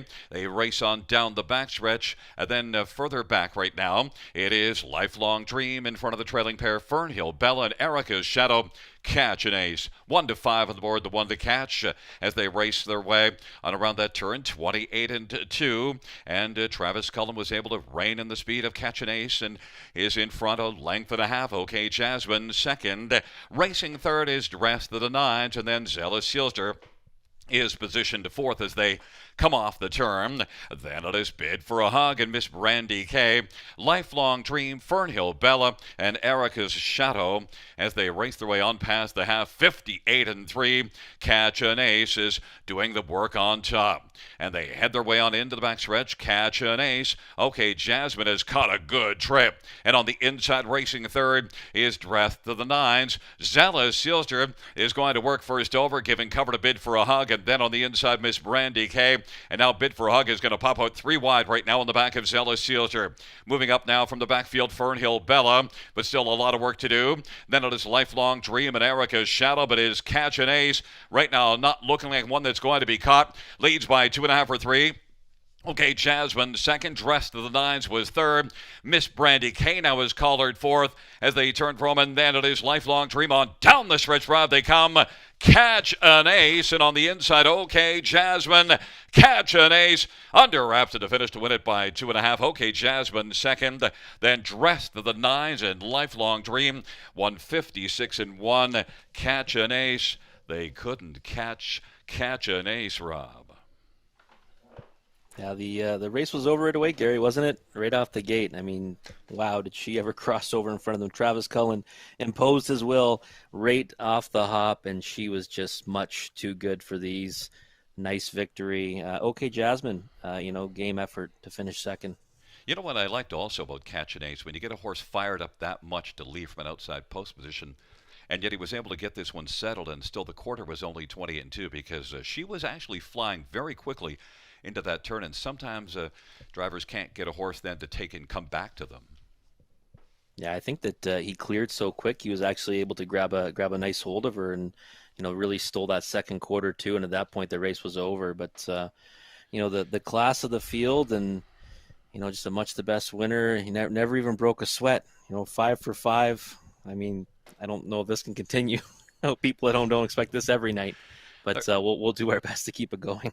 There's another angle that we like is that one horse, just the inside post and the half, sometimes getting a bigger piece. And you did like this one in your top 4. Okay, Jasmine was able to score that nice second. Go ahead. It's something to note. Stefan Larocque, earlier in the night, second start off the bench. Big effort for no time at all. And this one, similar scenario, right? Finishing second. And the one thing we always say, Gary, too, if you like the 1, you need to like the 9. If you like the 9, you got to like the 1. So if you did like the 1 underneath, you might want to always put the 9 on your tickets. Well, that's where exactly I was going next. And the 9, Dressed to the Nines at 50 to 1. And did finish third in this class last time out. So certainly the value play. 31 to 1 last time out and finished third. And the fans still weren't a believer in her. And that was the trailer post as well. So you already got an indication. Yeah, no, for sure. Absolutely. Nice way to round up that try at 50 to 1. 6195 is the top 4. Back in front of us is number 6, Catch an Ace, a 6-year-old Better's Delight brown mare, owned by A1 Stable, trained by Rachel Andrew. Travis Cullen, the winning driver. First win this year, 17th lifetime. Catch an Ace, 156 and 1.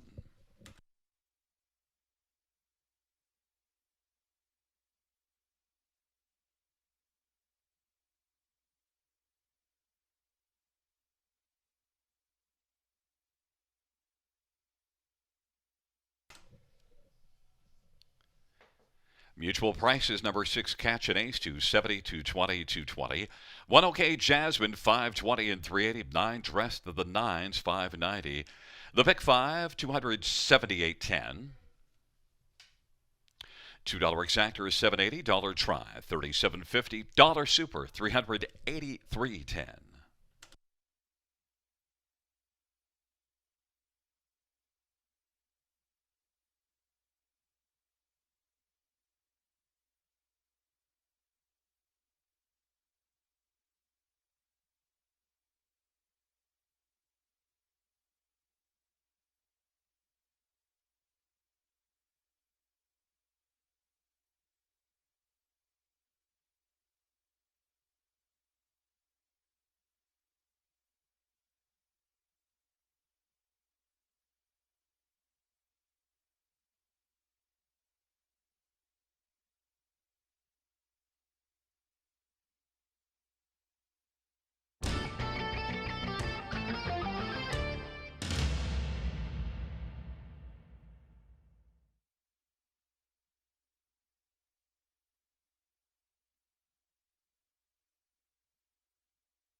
All right. Well, congrats to those who cashed that pick five wager, paid nearly $280 for a dollar, and it was pretty logical sequence because yours truly went 5 for 5 in it. So we're going to move on now to the feature race number 6. This is Preferred Trotters. And, well, I'm going to jump on the bandwagon of number 7, Head Turning Jag. I didn't have him anywhere last week, nowhere in my top 5, and now, well, I'm going to put him on top this week. 6-1 on the board right now. Paid 3-1 last time. Dominant performance, winning by 5 lengths. Now, my dad has always told me, you miss the wedding, don't go to the funeral, but I'm jumping on this one's bandwagon tonight. Number 7, Head Turning Jag, was very impressed by that effort last time. Trevor Henry had one drive that evening. He's got one drive, I believe, tonight as well, and it's on this one for John Chikeen. So I think that this is one that's going to be tough to hold off his last, and he's on a win streak of 2 in a row, albeit those 2 efforts were nearly 3 months apart. In for second, I like number 2, Esquire. Big time post relief for this one. Last time the 7-hole, it deterred me from liking him in that start, but now going all the way to post number 2, not the worst, effort. I did really like the way he was trotting under the wire. The last quarter was only 30 seconds, but his last eighth was probably a lot better than that. I liked how he was moving when they hit the line. So number 2, Esquire, 6-1. That is some value right now on that one. I'd certainly not be afraid to take a shot on that one at that price. Number 4, Norwegian Dad, 40-1 on the board. Well, what has this horse done wrong? 2 for 2 since coming out of the shutdown. And, 2 big efforts, too. One by 4 lengths, one by 8.5 lengths. Now moving up to the preferred company. But, I mean, this horse is in tip-top form for Gerard Demers, and I would not throw this one off your tickets at 40-1 right now. Can't imagine he goes off of that price, but he's been racing so good. You need to use him somewhere on the ticket. He should be more like around 5 or 6-1, I think, in here. Currently 40-1 on the board. Number 6, Willie or Won't He? 41 lifetime wins, nearly $400,000 in the bank off 2 rock solid qualifiers. Last time won by 18 lengths and 58-1 over this surface here at Grand River Raceway. Those 2 qualifiers should help make up for the fact that he's been off since March 31st. I'd still be inclined to maybe watch him this time. Even money, especially on the board, that would not be for me or my liking in the win position. Too short of a price, but he is a very, very accomplished horse that when he is on the top of his game will be competitive in this class. Number 5, Power and Grace, same kind of issue for me. Has not raced since March 31st. No qualifiers. Competitive in the preferred 2 at Western Fair with a win 2 back, and has hit the board in 7 out of 9 this season. So definitely merits some respect underneath. 15-1, nice price on this one. But for me, I'm going right back to Head Turning Jag off that big performance last time. On top, 7-5 now. I expect this horse to continue to take money. Underneath, number 2, Esquire, number 4, Norwegian Dad, number 6, Willie or Won't He, and number 5, Power and Grace. We'll be back shortly to talk about it more with Gary Guy.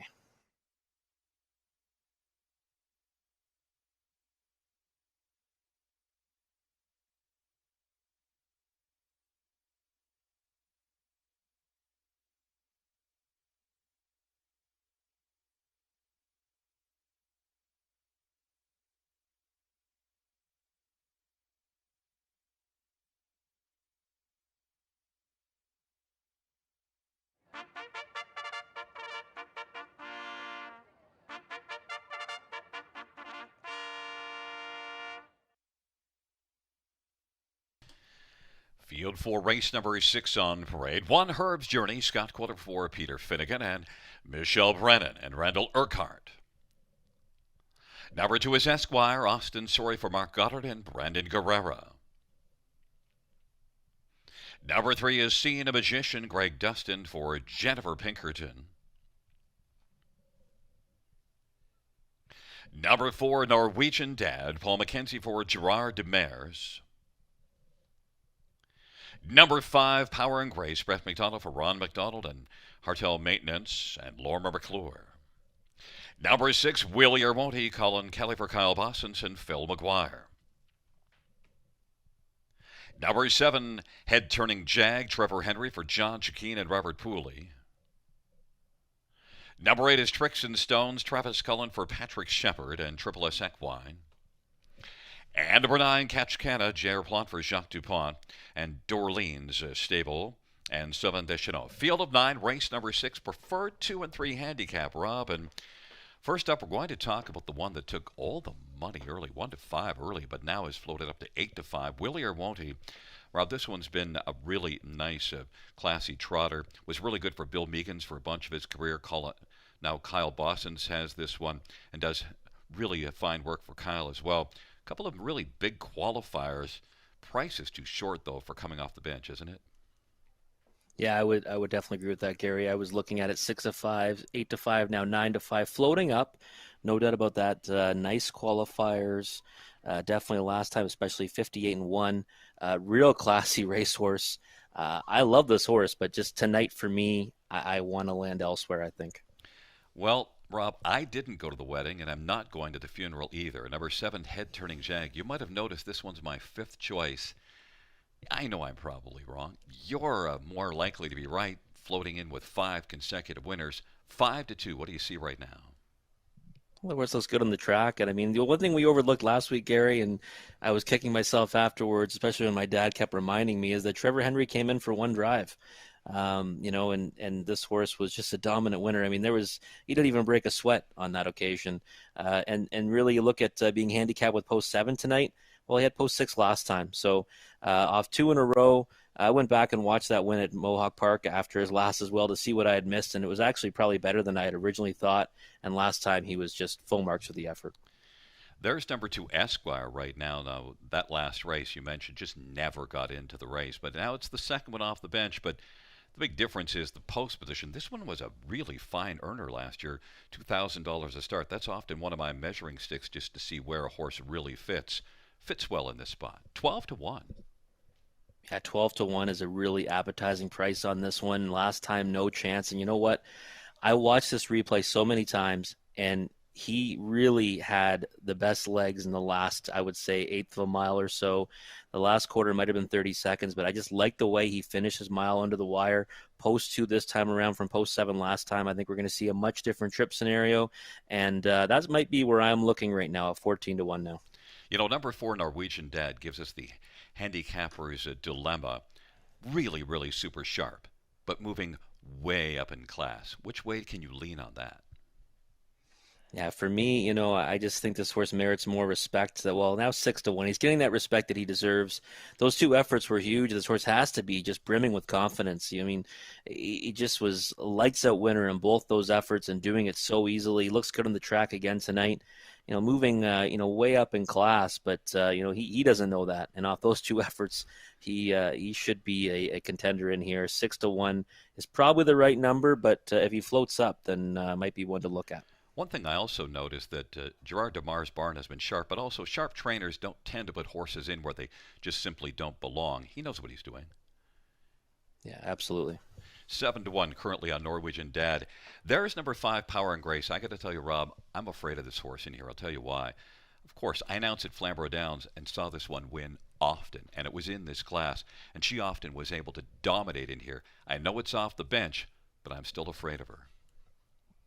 Yeah, the one deterrent for me was the fact it hasn't raced since March 31st. But you look at the lines, and I mean, what has she done wrong either, right? I mean, last time finishing 6th from the 7 hole, this time center, of the gate, and I don't know. I think that 4-1 is probably the right number for me. I'd like to steer clear tonight just simply because of that time away from the racetrack. But I'll be tabbing her for next time. Would I be surprised if she won? Absolutely not.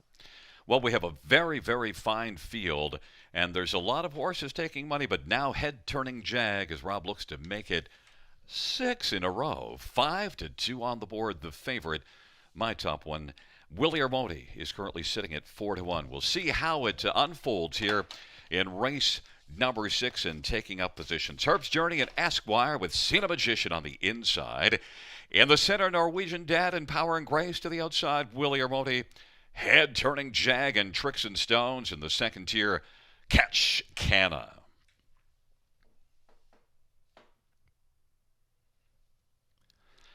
It is a field of 9, the 6th race. Gathering speed approaching the start. They're at the start and they're off. And on the inside, Esquire is going to leave well. Power and Grace, Herb's Journey, Norwegian Dad. And on the inside, Catch Canna from the second tier. Herb's Journey's got the lead, but Power and Grace continues to drive. And Power and Grace is going to stride right out and take the lead. Herb's Journey is racing second. Willie or Won't He is still three wide and moving. Willie or Won't He's pointed towards the front. And then racing on the outside as they race their way on towards the opening quarter. That is Esquire's caught on the outside. To the inside is Catch Canna. Now making the lead was Willie or Won't He. Racing on the outside now, taking over sixth is Cena Magician. Seventh to the inside, Norwegian Dad. And then it is Head Turning Jag was eighth, and Tricks and Stones is back trailing the field. Willie or Won't He's got the lead as they race their way off the turn. Power and Grace is on the inside second, and to the outside, racing third is Esquire. Then it is Herb's Journey, Seeing a Magician. Fifth, sixth to the inside, Catch Canna.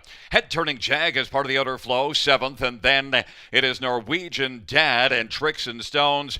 57-1 is the halftime. Willie or Won't He now leads Power and Grace by about 2 1/4. And racing third is Herb's Journey. Catch Canna's to the inside. Seeing a Magician rolls three wide. Esquire drops back.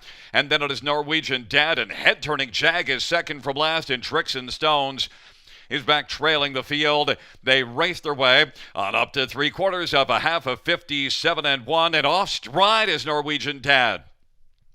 3/4, 126-3, and Willie or Won't He. Power and Grace. Catch Canna set out three wide. Then it is Herb's Journey and Seeing a Magician. They turn for home, and Willie or Won't He is looking like Will as they come on down the stretch drive. Willie or Won't He? The answer is yes, he will. And then it is Power and Grace, and then Catch Canna. And fourth is between Tricks and Stones and Seeing a Magician. 156-3. Race number 6, Rob. Willie or Won't He? Sharp. Wow, yeah, what an effort from the old boy there. 42nd lifetime win. And I guess the Osborne was talking to us, Gary. This horse took all the early money, floated all the way up to 9-2, and just crushed that field. Also like the way Power and Grace raced off the bench. That was interesting. Yeah, those were the two horses that we kind of talked about that we were afraid to back based on the fact that they haven't raced since March 31st. And wow, did they ever both turn in decent performances right there. Willie or Won't He with a dominating performance, and Power and Grace, raced well to get a piece of it. By the way, I should also ask you how you enjoyed the funeral. What's that? Oh, the funeral. Oh, man. Yeah, you know what? My dad is typically right when he gives me that advice, and I should have learned the lesson that I've learned so many times before, but I did it, and Head Turning Jag just with no chance tonight, the way the race panned out. But I think he would have had a tough time even with a different trip scenario to beat Willie or Won't He. Well, you got to learn to listen to your father, and also when somebody's won 5 in a row, you got to expect a few slings and arrows when you finally miss one. Yeah, absolutely. I was not expecting to sweep the card. You can't win them all, but we should have maybe seen this one coming with that early money and those big qualifiers. So, we'll have to learn from our mistakes in this one, Gary. Well, wheeling back in front of us is the winner of race number 6. It is number 6, Willie or Won't He, an 8-year-old Angus Hall Brown gelding, owned by Phil McGuire. Trained by Kyle Bossons. Colin Kelly, the winning driver. It's the second win this year, 42nd lifetime for Willie or Won't He. 156-3.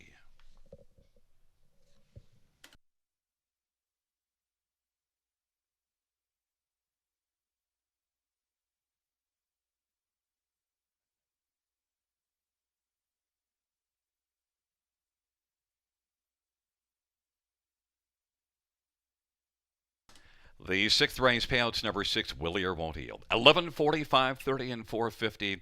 5, Power and Grace, 450 and 390. And 9, Catch Canna, 750. A 20-cent high 5, paying $1,731.43. Ka-ching. $2 exactor, $53.10. Dollar try, $222.95. Dollar win for, $132.75.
All right, where our streak is dead, but you know what? We're going to just try to start a new one here in race number 7. Filly and Mares, non-winners of 37.50 last 5 or 5,500 last 5, sorry, last 3 or 5,500 last 5. And well, I think there's going to be another short price winner in this one, and that's number 6, Cousin Mary. This mare has won 34 times in her career, nearly $500,000 in the bank. And what a prep she had on June the 10th. She was a winner in her qualifier at Mohawk Park, blasted home her final quarter in 26-2. She beat Casimir Swamp Girl and Somewhere North. Both those horses would be the shortest of prices against this group. Cousin Mary was racing as much tougher last year. Now, she hasn't raced since December 18th, but I do think that qualifier should give her enough conditioning in order to beat this group. Going back to her lines last year, facing the likes of Sylph Hanover, Clue Street, Don't Stop Believing, Gimbalina, all horses that would be favored in here. Cousin Mary is no stranger to half-mile tracks, has multiple wins over the shorter surface, and does have a win here at Grand River Raceway, albeit back in 2018. Cousin Mary, my number 1 pick with a bullet. She will not be 8-5, I don't think. That would actually be a pretty good price on this one, I think. But I think by post time, she will plummet down to even money or less. My second choice is right now the current favorite, Salzburg Jessie. Was hoping to get a bit of a price on this one at 8-1 morning line. Last 4 starts in the preferred, a decent effort. June 19th at Georgian Downs, finished 4th, and a pretty salty group of preferred fillies and mares. It was won by Sly Eleanor. 6-5 is way too short of a price for me. I was hoping for more like 6 or 7-1 on Salzburg Jessie, but she merits respect in here and can definitely land underneath. Number 3, Secrets Lady, coming off a decent qualifier June 7th at Mohawk Park, where she finished second to Tuggin on Credit, paced her mile on 56-2, home in 28-2, gets Colin Kelly inside post, and she does have enough speed to get away well. 24-1 is too big of a price on her right now. One you definitely want to look at underneath. She hasn't had an inside post in a parimutuel race in a very long time, so I would definitely look at this one underneath at a big price right now at 24-1. And for 4th, number 1, Top Royal, off a decent qualifier on June 16th here at the River. 2nd to Mercenary. Rail Control, hasn't shown much speed in recent efforts, but that pole position could do wonders for horses. I think she'll probably get away well. So for me, number 6, Cousin Mary, over number 5, Salzburg Jessie, number 3, Secrets Lady, and number 1, Top Royal. We'll talk about it just after the post parade more with Gary Guy.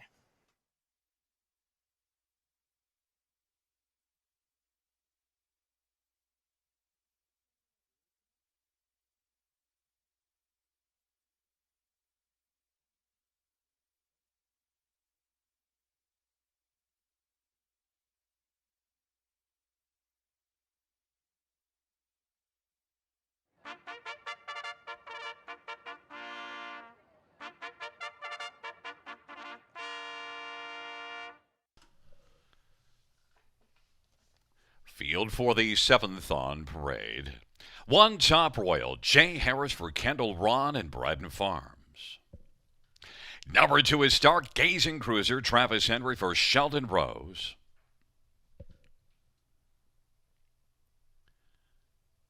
Number 3 is Secrets Lady, Colin Kelly for Lyle MacArthur and Frank Grandinetti.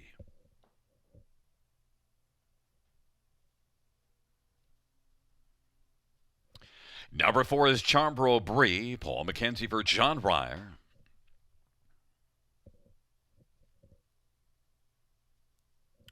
Number 5 is Salzburg Jessie, Remington for Ron McDonald.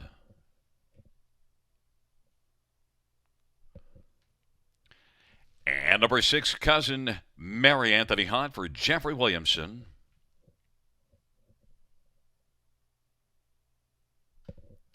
Number 7, Better Decision, Travis Cullen for Rachel Andrew.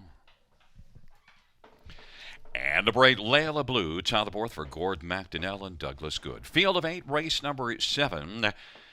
Well, Rob, the question here is whether you are proud to take Mary at 2-1 and expect her to keep on rolling, or if you're going to go against the favorite. You went to Cousin Mary, a couple qualifiers, but hasn't raced since the 18th of December.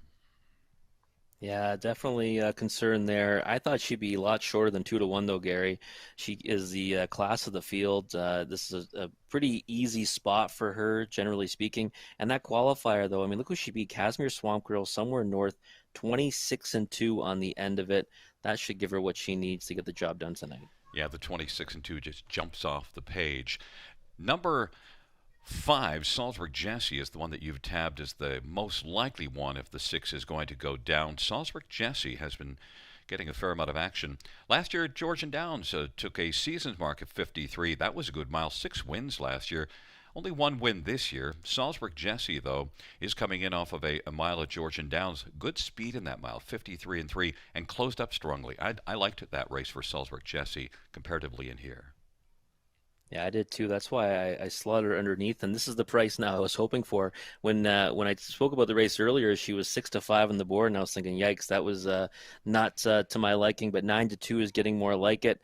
I like that race as well. Real salty group of mares. She finished fourth, and it should be a perfect first start to prep for the second start off the bench tonight. I would say that she's where I'd go looking if you don't like number 6, Cousin Mary. Number 3, Secrets Lady, is one sent up by Lyle MacArthur that she can sometimes step up with some big miles, but she is racing from off the bench. But the qualifier, a lot of intent in that one, just rushing to the front and staying sharp and finishing the qualifier well is also. Yeah, 28-2 on the end of it, left out in 28-4. I like when the bookends are faster than the quarters in between. I don't mind her in 7-1. I mean, earlier she was just way too big of a price. Now she's getting down to what she should be, around probably 6 or 7-1. Colin Kelly inside post should leave out well for position. Has a chance to land underneath, I think. Number 1, Top Royal. 5-2 on the board. I'm surprised down to 5-2, but I'll tell you, Top Royal and Jay Harris can really send one. Top Royal is one that in the past can go to the front and really dominate. Last Canada Day took that mark that you see of 54-2 last year and just romped all the way on top to strode away on the field. Every once in a while she gets loose on the lead and she can be really tough. 5-2 is a little too short. Off since October the 6th though, but what do you think of that Top Royal in here on the inside? I think that she's got a great chance if she pushes out hard from the inside and gets a decent position. I mean, she could maybe try to cut it. There might be some other horses that might want to try those tactics as well, though. 3-1 to me is just very short on this one. I don't mind as an underneath play, but on a win ticket right now, even 7-2, I'd want a bigger price than that. One thing that the odds do tell you, if you take a look back, August the 5th at Grand River, that's the last one on the page, preferred 3 class, was less than 2-1 on the board, and that's certainly a reflection of how well she was racing going into that. If she was a little more fit, she does fit, but 7-2 even is a tad on the short side. Anything else that you like in here in terms of the tote board and the price that maybe you could sneak onto the ticket instead of the ones that you've used? Well, right now, I mean, I actually liked Stargazing Cruiser last time, and difficult trip got interfered with. This is definitely a tougher spot. I mean, if you want to look for a real bomb to land underneath, maybe 50-1 on that one. Cousin Mary's price now down to even money. I think she'll be less than even money come post time. I think she's definitely the one to beat. Salzburg Jesse 9-2 is probably your best option now. 4-1 if you want to try to best that one. The way I would go right now, I would just take my lumps on the inside and get on Top Royal at 7-2. I don't want the even money. That is both of our top choices, but I do like the inside post position. I'm just going to bank on Top Royal being ready to rock and roll. We're less than about a minute to post time as the field will be in behind the gate shortly. And also, Rob, I need a win. I'm 5-2. You got those 5 straight wins. I need to get closer, otherwise I'm going to have to pull the goalie soon. Yeah, well, there's still plenty of time left in the game, right? We've got lots of time for you to make a comeback. Who knows? Maybe I'll squander my lead late. Well, we've seen some leads squandered in the NHL playoffs, and I'm chasing this one down 3 goals to Rob, who's had off to a great start, scoring all of the legs of the Pick 5. And we're going to be giving Pick 5 selections starting this Friday, so Rob will try to carry on forward from that. We'll give you his top 5 for the Pick 5 and lay out a ticket and see if he can help you to score just as he did here this evening on Wednesday night starting on Friday. Top Royal on the inside at 4-1. We have 6 Cousin Mary 6-5 on the board as the field is moving in, and 5 Salzburg Jesse is currently sitting at 3-1. That's the Alliance share of the action right now. Those are the top 3 on the board.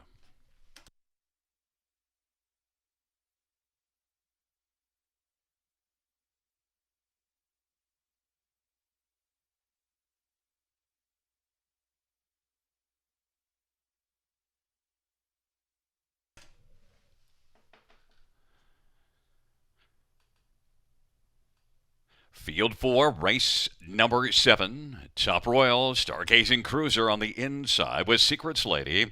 Charmbro Bree and Salzburg Jesse to the outside. Cousin Mary and Better Decision and Layla Blue. It is a field of 8. Race number 7.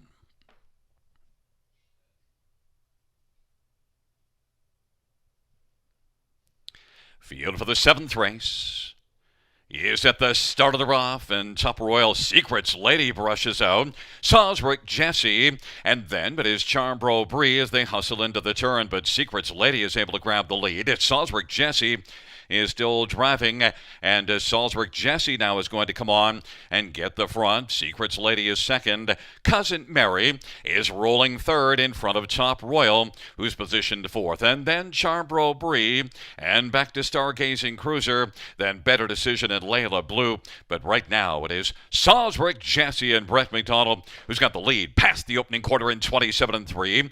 Secrets Lady is racing second. Cousin Mary third, and Top Royal is racing fourth. Then it is Charmbro Bree and Stargazing Cruiser. Better Decision and Layla Blue. Off the turn they come. Salzburg Jesse leads as they come up to the half. Secrets Lady on the inside. There goes Cousin Mary now working on the outside. And Top Royal is going to follow Cousin Mary to the outside. Charmbro Bree is racing fifth. And then Stargazing Cruiser. Better Decision and Layla Blue. 57-1 is the halftime. Salzburg Jesse. Cousin Mary to the outside. Secrets Lady is on the inside, and Secrets Lady right now is holding a share of second. Cousin Mary to the outside. Now Cousin Mary takes over second, but still has 3 lengths to catch up. Very sharp Salzburg Lady. Cousin Mary second. Secrets Lady third as they work on to the 3/4 mile marker. Then on the outside, Top Royal, then Charmbro Bree. Back to Stargazing Cruiser. Better Decision and Layla Blue. 3/4, 125-3, and Salzburg Jesse and Cousin Mary, Secrets Lady, Top Royal, and Charmbro Bree as they turn for home. On down the stretch drive they come. Salzburg Jesse, and on the inside, Cousin Mary, Salzburg Jesse, Cousin Mary. Salzburg Jesse wins. Cousin Mary was second. Then up the inside, Charmbro Bree to pick up third. Top Royal was fourth, a mile of 1:54 flat for Salzburg Jesse and Brett McDonald. Rob, you were right on the one that might beat the 6. Salzburg Jesse gets it done. Yeah, hoping for a bigger price though, right? 8-1 on the morning line, co-favorites with Cousin Mary at 3-2, and boy, did they ever look like it. Look at that margin. I don't know. What was that margin, Gary? What would you say it was? Not even sure. You caught me napping. Half a length. I'll go half. I meant back to the third. I mean, what, 10 lengths back to third? They were just tons the best. By Right the way, there. even my idea of half a length would have been wrong. That's a length. And we'll give it about 10. 10, about 10, right? Anyway, Salzburg Jesse, we both said that she raced really well last time against a tough group, and boy, did she ever show that tonight. The conditioning edge may have helped her keep Cousin Mary at bay. I think Cousin Mary's one to tap her next time, because that was actually a pretty gutsy effort. I thought she might take her ball and go home coming around that final turn, but boy, she kept on fighting right till the end. It dug in very nicely. Interesting to see what Secrets Lady does next time out, because she was really sharp off the gate, and it failed in the late going, but still that was off the bench, hadn't raced since the 2nd of April. Yeah, definitely one to watch for next time. Probably needs an easier group, and she'll probably get it in her next effort. And then I was surprised. I thought Top Royal would leave and actually got away fourth. But Salzburg Jesse actually came down to the same level as Cousin Mary on the tote board. You nabbed the top 2. And Salzburg Jesse coming back in front of us. 5-year-old Big Jim Brown mare, owned by Edward Gork, trained by Ron McDonald. Brett McDonald is the winning driver. Second win this year, 13th lifetime. Smilin' Brett McDonald and Salzburg Jesse in 154 flat. That's a new season's best.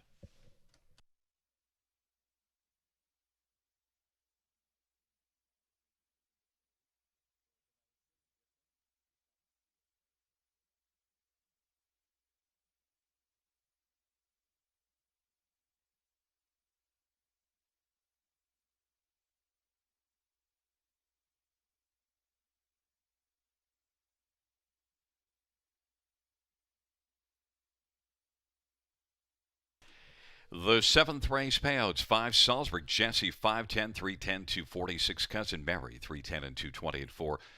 Chambro Brie 380, $2 exactor, $13 dollar try 21.30. Dollar superfecta 61.50.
All right, it's time for race number 8. You know what that means? The start of the late pick 4. Make sure you sharpen your pencils and map out a winning ticket.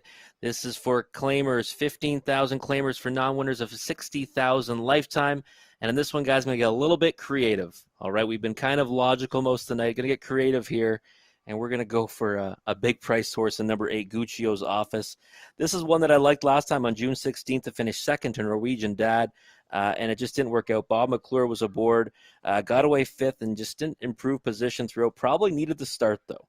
Likely needed that start, and I really liked the effort back on March 25th at Flamborough Downs. First start wearing trotting hobbles for this one, got interfered with, and still came back to finish a real nice third at 15-1. Should be a bigger price than that tonight from the outside post 8.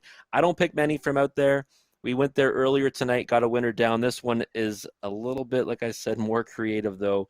25-1 is probably bigger than this horse should be right now, but certainly one that we'll take a small shot on, a little sprinkle on Guccio's Office here in race number 8. For second, I like number 4, Spend That Money. Right now, 3-5 on the board. That's a real short price. And when you go back and look at that second place finish at Flamborough Downs, well, not too far behind that one on that occasion was Guccio's Office. So I don't think the margin between these two horses is that vast. And coming off 2 qualifiers for this one, Spend That Money, breaking in his latest at Mohawk Park on June the 15th.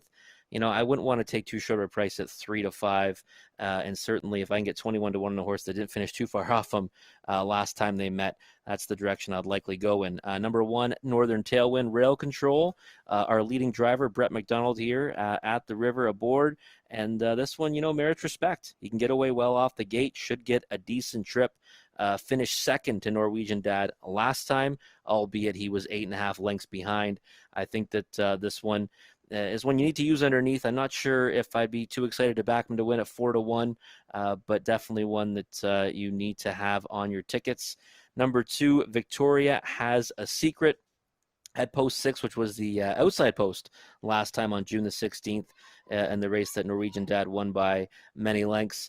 Decent effort to finish third. Now post 2 tonight, Scott Young aboard, can definitely get a piece of it. 7-2 on the board, probably a little bit shorter than I'd be willing to accept, but we're going bomb hunting in this race. We're looking for a big one on number 8, Guccio's Office, and hoping that he can improve off his latest, mind his manners, and maybe gun these ones down late in the mile at 19-1. Underneath, number 4, Spend That Money. Number 1, Northern Tailwind.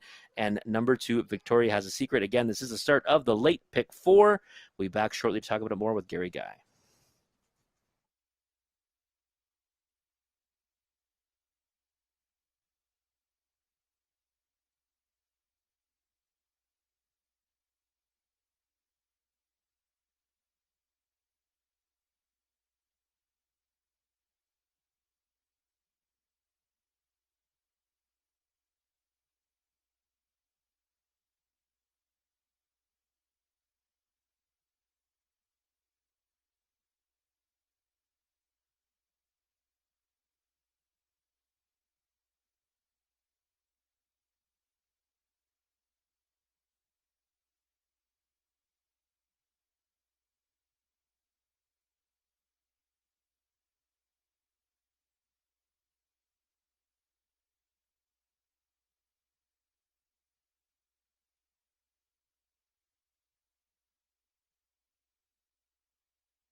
Field for race number 8 on parade. 1, Northern Tailwind, Brett McDonough for Jennifer Rankin and Brenda Rankin and Brandon Schroe and Chase Blythe.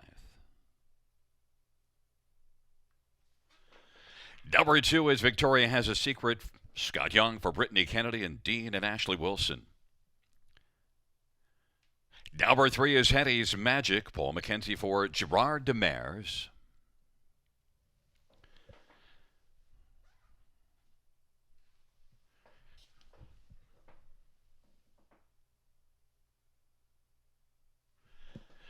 There is number 6. You Could Be That Girl. Ride to Rush for Dolores Basilone. Number 7, Archie Hill. Steve Houdan for Gino Toscani. Number 4, Spend That Money. Travis Henry for Jason McGinnis and the stable.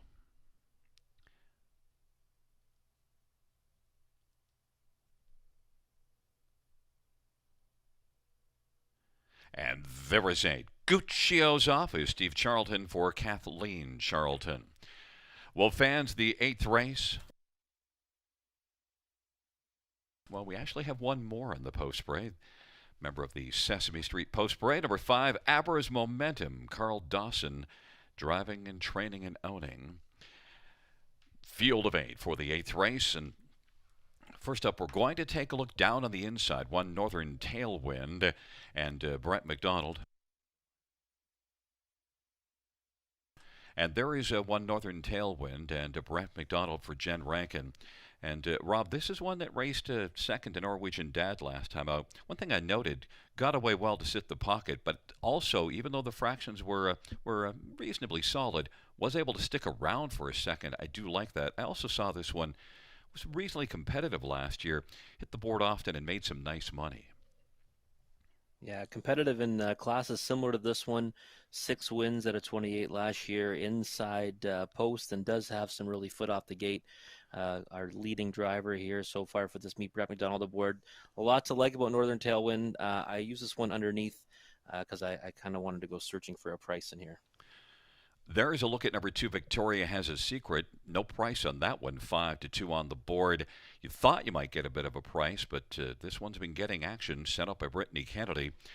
And what do you think in terms of how she looks on the track right now? I think the horse looks pretty good on the track. I mean, Scott Young just scored her down and looked pretty nice doing so. I would say moves her up a little notch in my rankings off that showing there.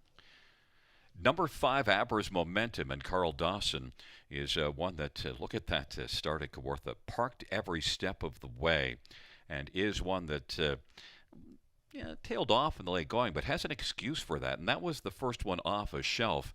I was thinking if we're going to go bomb hunting, this might be one to go bomb hunting because that certainly would serve as quite a tightener. And I've seen Abra's Momentum sometimes race better than you might expect. Lightly raced last year, but if you're looking for a bomb, you can't have everything that you'd like. 22-1. Any thoughts on Abra's Momentum? Well, the price is certainly nice, Gary. And you know what? Looking down at that line, granted it was last November, a winner by more than 2 lengths. You know, in a similar class at 20-1 on that occasion, will be a similar price today. Again, I think this is a race you might not want to take the shorter price. We might want to go searching, and I can't argue with number 5 at Abra's Momentum at 25-1 now. Well, you did go shopping for the price, and you went to the outside on the good-looking chestnut Guccio's Office. Guccio's Office is your top pick. Can you score a second one on the night from post 8? Would be nice, wouldn't it? Especially at this price at 10-1. I was a big fan of this horse's performance 2 back. It's why I liked him last time, and he just kind of never got into the race, and it looked like he needed that start. Took money against Norwegian Dad, going off at 9-1. He was a dominant winner in that occasion, but that start March 25th was impressive. Made an interference break, recovered, and didn't get beat that much, and was trotting well at the wire. How does he get into the race is the big question. If he does get into the race, I think that he is more than capable of beating this group. 9-1 is a pretty nice price. Well, you've been right from post position 8 to start off the night. We'll see if you can be it again here. I've gone on the inside with 1, Northern Tailwind at 2-1. The 1 and the 4 both sitting at 2-1 on the board. 10-1 on Guccio's Office from the outside as the gate is rolling. Northern Tailwind, Victoria Has a Secret, and Hetty's Magic taking up positions to the inside. In the center, Spend That Money, Abra's Momentum. On the outside, You Could Be That Girl, Archie Hill, Guccio's Office. It is a field of 8, race number 8.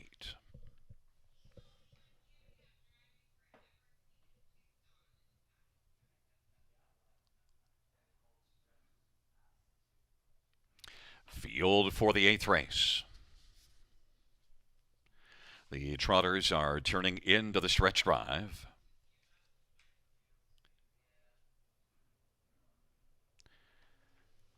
They're at the start of the route. Victoria has a secret. Spend that money in Abra's Momentum. Northern Tailwind on the inside is away into the front grouping. Then, as the field works their way into the backstretch, it is Hetty's Magic fifth away.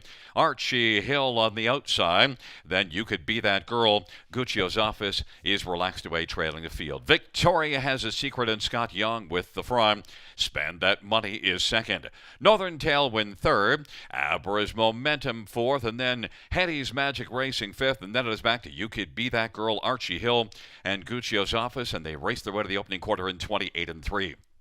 Victoria has a secret with a lead of a length and a half, and Spend That Money to the inside. There goes Northern Tailwind working first over, and Abra's Momentum has got a good spot second over on the back of Northern Tailwind. And off stride went Archie Hill. Then Hetty's Magic is on the inside. Then it is back to You Could Be That Girl, Guccio's Office, and Archie Hill off a 28-3 opening quarter. 59-2 is the halftime.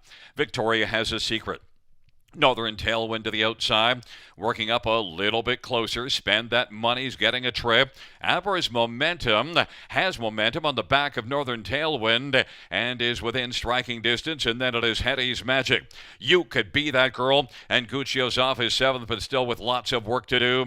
Victoria has a secret, and Northern Tailwind. Now there goes Abra's Momentum at 21-1, 3 wide, a length and a quarter off the lead, and then Spend That Money.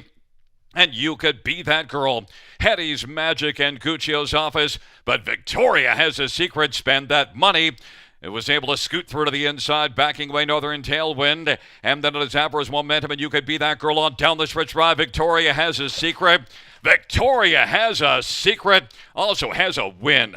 Then finishing second was Spend That Money. Then third was You Could Be That Girl. Fourth is between Guccio's Office and Abra's Momentum. And Northern Tailwind down to the inside. Rob, Victoria has a secret. No secret that she was sharp in the 8th race. Yeah, we had a little bit of a telltale sign of that, Gary, with the way that she scored out down the backside with Scott Young. We lucky we got to see that on the broadcast, and wow, she was full marks for that effort tonight. Much the best. And Scott Young also drove this one really confidently, so that scoring was probably an indication that he was going to give this one a very strong effort. Yeah, absolutely. I think he knew that he was sitting on a horse that was, ready for a big effort. And wow, style points there for Scotty too at the wire there. Anything else that you saw in this race? Guccio's Office, just post position 8, too far back, was able to drive up on the outside in the late going. Yeah, I had some late trot. I'm going to keep on chasing this horse. We'll see how many times it's going to take before we get a win down. But yeah, post 8 was just too ambitious and too creative. Next time, though, hopefully a better post, because Under the Wire definitely had some real nice late trot. Just could never get into the race. Also, that number 5, Abra's Momentum, got a trip and was looking good for a while, but just a little tough and tailed off in late going. But still, at least a solid mile. If Abra's Momentum could at least build off of that, might have one to go forward, but I still would want a price at Abra's Momentum next time out. Oh, for sure. I thought you were going to get your bomb down when he tipped 3 wide. I looked like he was going to come forward there and at a real big price. Just couldn't handle that move. But again, next time, under similar circumstances with that kind of price, might be worth a look again. Coming back in front of us is number 2, Victoria Has a Secret, 5-year-old Holiday Road Bay mare, owned by Dean and Ashley Wilson. Brittany Kennedy is the trainer. Scott Young had the answer in the 8th with number 2, Victoria Has a Secret. Second win this year, 8th lifetime. 2 minutes, 2/5.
Mutual prices in the eighth race. Number 2, Victoria has a secret 640, 290, 280.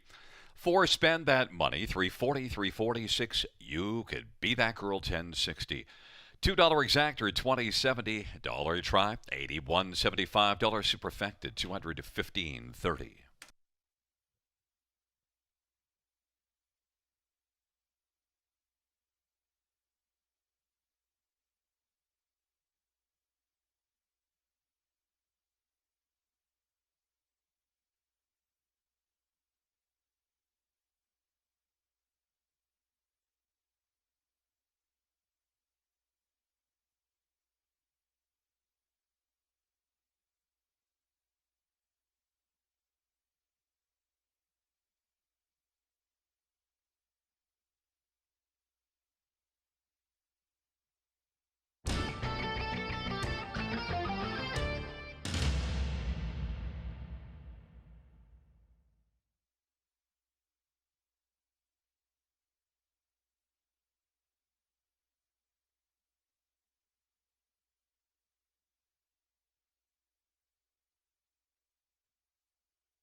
Fans note in this ninth race, claim entered 3, LaBelle Rebella. Claim entered on the 3, LaBelle Rebella.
All right, well, time flies when you're having fun. We're already at race 9, folks, and this one is for filly mares. Claimer is $8,500. Also eligible non-winners is 700 the last 5. And well, I'm going to hope that Scott Young's got another win in him, and hopefully he can win back-to-back here and get his hat trick on the night on number 3, La Belle Rebella. There's a claim entered on this one, has not raced since February 26th. That is the big concern, but serious class relief. That was a 15,000 condition claimer at Mohawk Park in her latest. She was interfered with. The winner of that race was Kicking Cowgirl. Look before that, non-winners of 2, non-winners of 3, facing the likes of State of Mind, Somewhere North, Rose Run Victory. A lot of nice fillies. I think that this one's going to enjoy the class relief, but a little bit of camera shy, though. Only one win lifetime, went 1 for 26 last year in her 3-year-old season.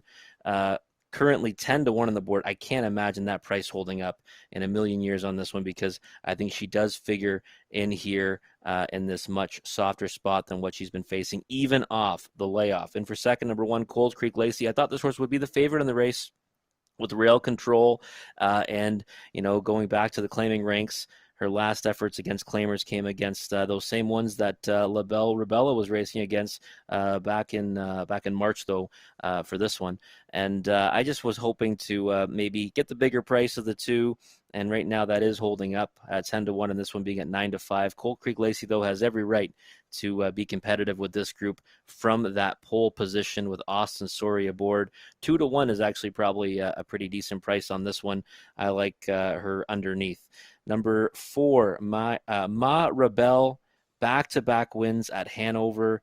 Might be confident. Well, should be confident coming to this one. 5 of 8 in the money this season. Has every right to perform well in here off those two. And 3-1 on the board. Would be hoping for a bigger price on this one, just because she gives up a post edge to the other ones that I like in here. But certainly one that you have to give a look to, especially underneath. And number 2, Mora Mapo with post 2. It looks like decent enough trip last time at Hanover, and now was a 1,500 last 3. Ended up finishing 5th, but did win at Clinton before that. 2 starts already under her belt, so I would certainly give this one a look, especially with J.R. Plant and the inside post. She should be leaving out for position early. 9-5, though, would be too short of a price for me on this one. For me, I'm going to go with the claimed horse, La Belle Rebelle. There's no tomorrow for these connections, and at 4-1 now, I still think that's pretty good value on this one. Underneath, number 1, Cold Creek Lacey, number 4, Ma Rebelle, and number 2, More Amapo. We'll be back shortly to talk about it more with Gary Guy.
Field for the 9th race on parade. 1, Coal Creek Lacey. Austin Sorry for Gary Bishop and Courtney Bishop.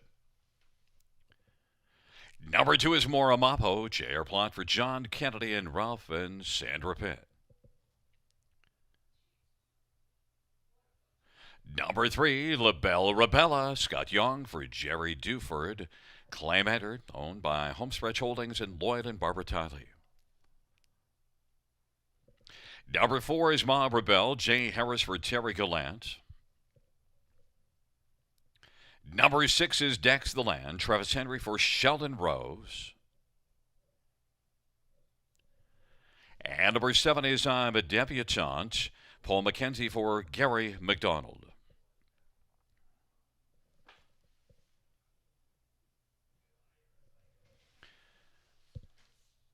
Well, Rob, there is a look at number 3, LaBelle Rebella. The claim is in.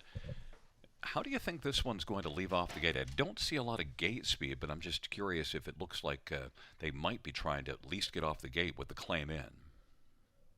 Well, last time, granted, it was back in February, Gary. This horse did get off the gate in, 20. The race went 27-3. She was just 2 lengths off in the 2 hole.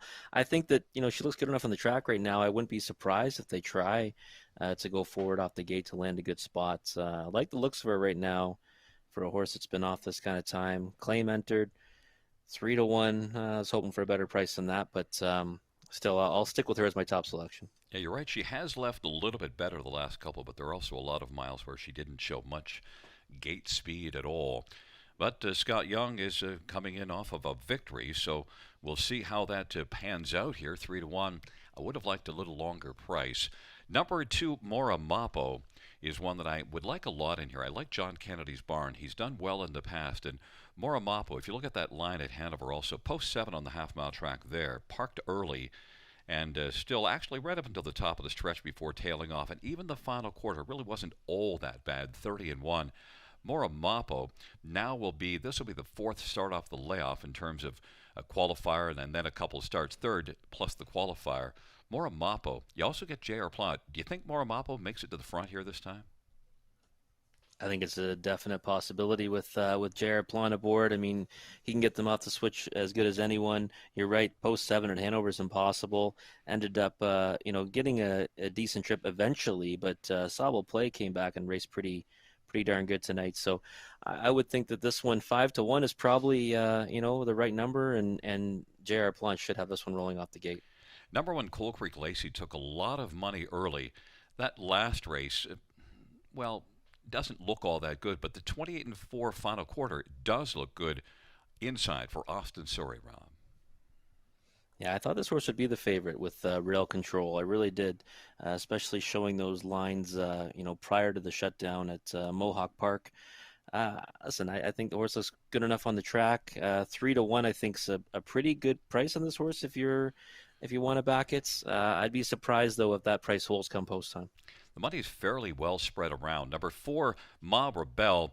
Couple of wins at Hanover. At least you're coming in with a sharp one. And this one, talk about did leave at Hanover from post 6 and went to the front. At least you're coming in with a horse winning. Terry Gallant sending this one out. Jay Harris can certainly get one off the gate. 5-1. Yeah, confidence can be a big thing for these horses, right? Was 0 for 6 this year going into those 2 efforts. Now 2 for 8. You never know. She might just keep on trucking and use that confidence she's got out of those 2. She's certainly not impossible in here. We better quickly touch on number 6, Dex the Land, because it's taken a lot of money. I didn't see that. Anything you can see there? Yeah, I was kind of surprised by that. Dropped to 4-5 abruptly a little while ago. Still 9-5 now. Post 6 might be a tough task in here. Not seeing too much that would indicate I'd want to back her at that price. Off since March 29th, 0 for 5, hasn't hit the board this year. I don't know. I'd probably pass at 9-5 on this one. The most wins of any in this field at 25, but only 2 last year and none this year. We're going to see how that unfolds here in race number 9 as they are taking up their positions. Coal Creek Lacey on the inside with Mora Mapo in the center. LaBelle Rebella, Ma Rebel to the outside. Dex the Land and I'm a Debutante. Field of 6. Race number 9. Here they come.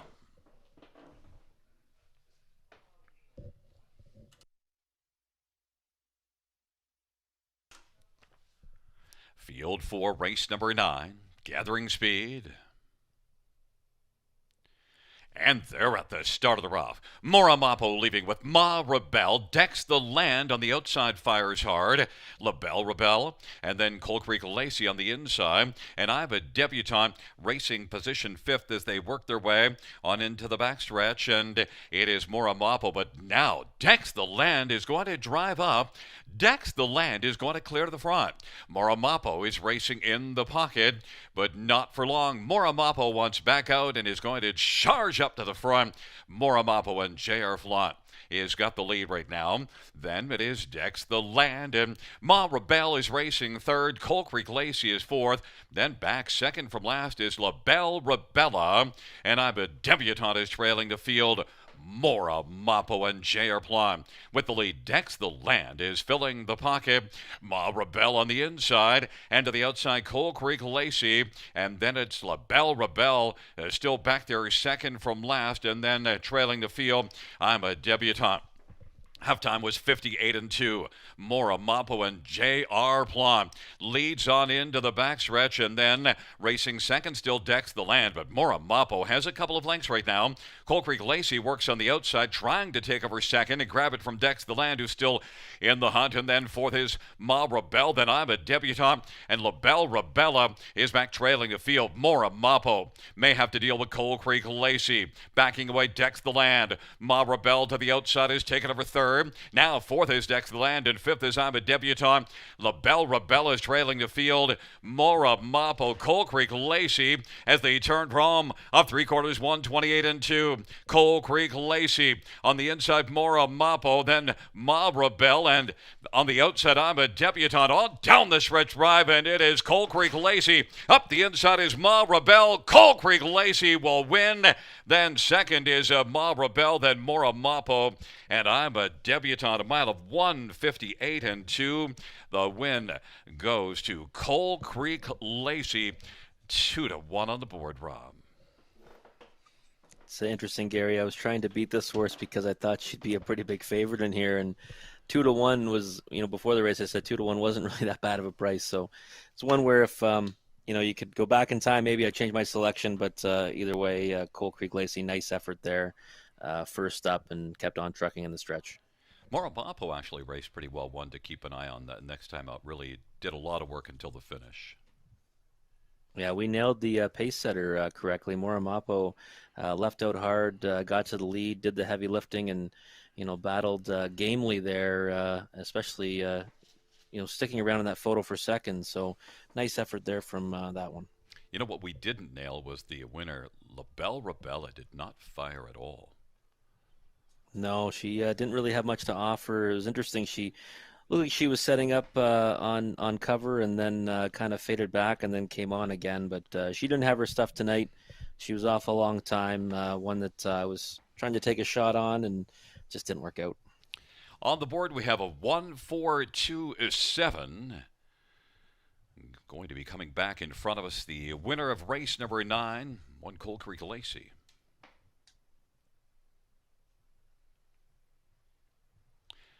There is one Coal Creek Lacey. Coal Creek Lacey is a 6-year-old Shanghai Phil Bay mare, owned by Courtney Bishop, trained by Gary Bishop. Austin Sori is the winning driver. First win this year and the 14th lifetime. Coal Creek Lacey and Austin Sori, 158-2.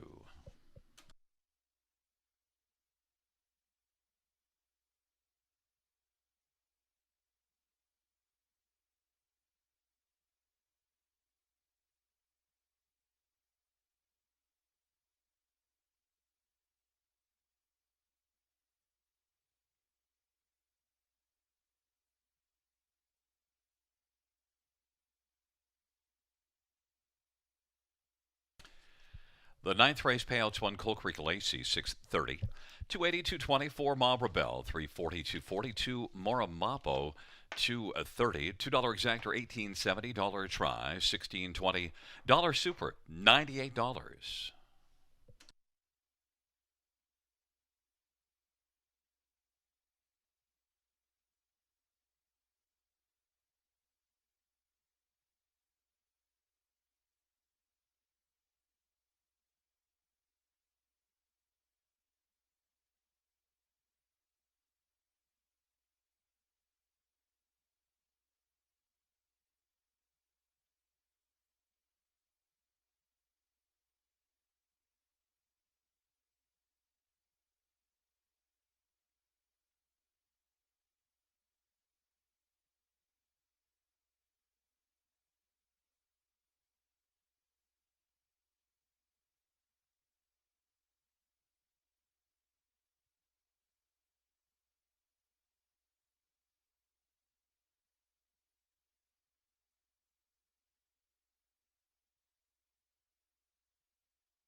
The claimant of the ninth race, number 3, La Belle Rabella, the new owner, Natasha Miller, the trainer, Clayton Miller.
All right, well, we won the first 5, then lost the next 4.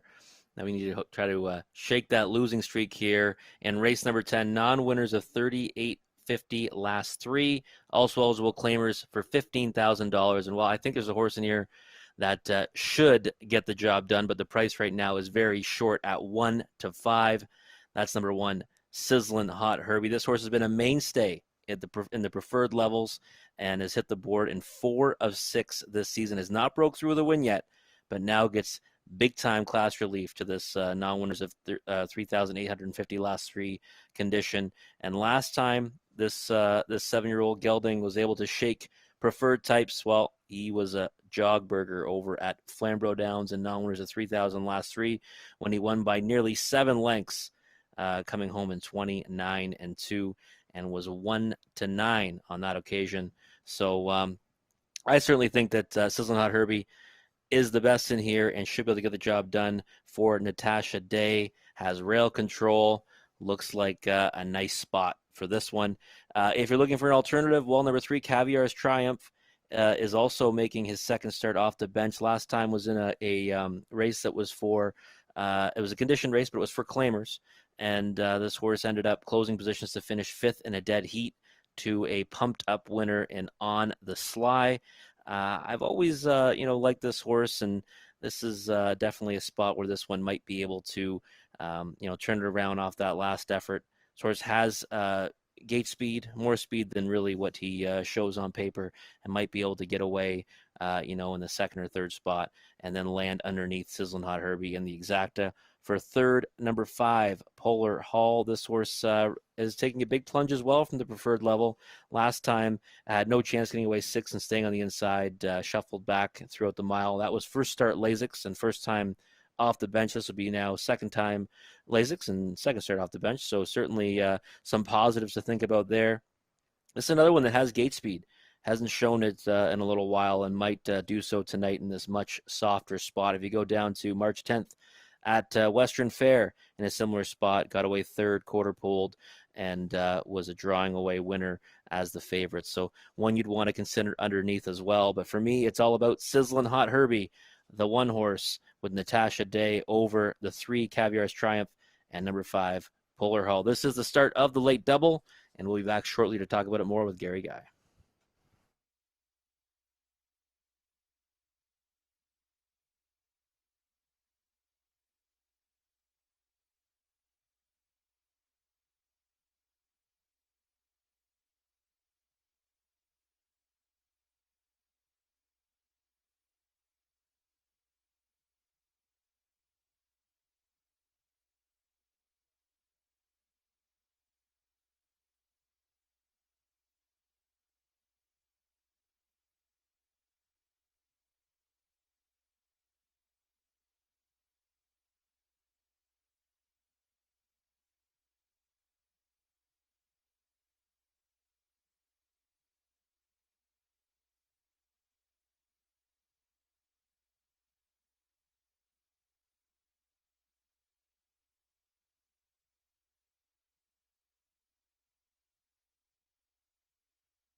Field for the 10th race on Parade 1 is Sizzlin' Hot Herbie. Natasha Day drives and trains and owns.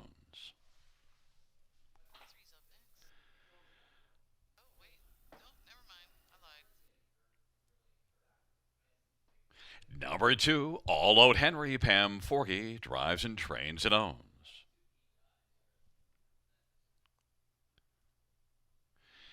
Number 3 is Caviar's Triumph. Scott Coulter, Steve Coulter.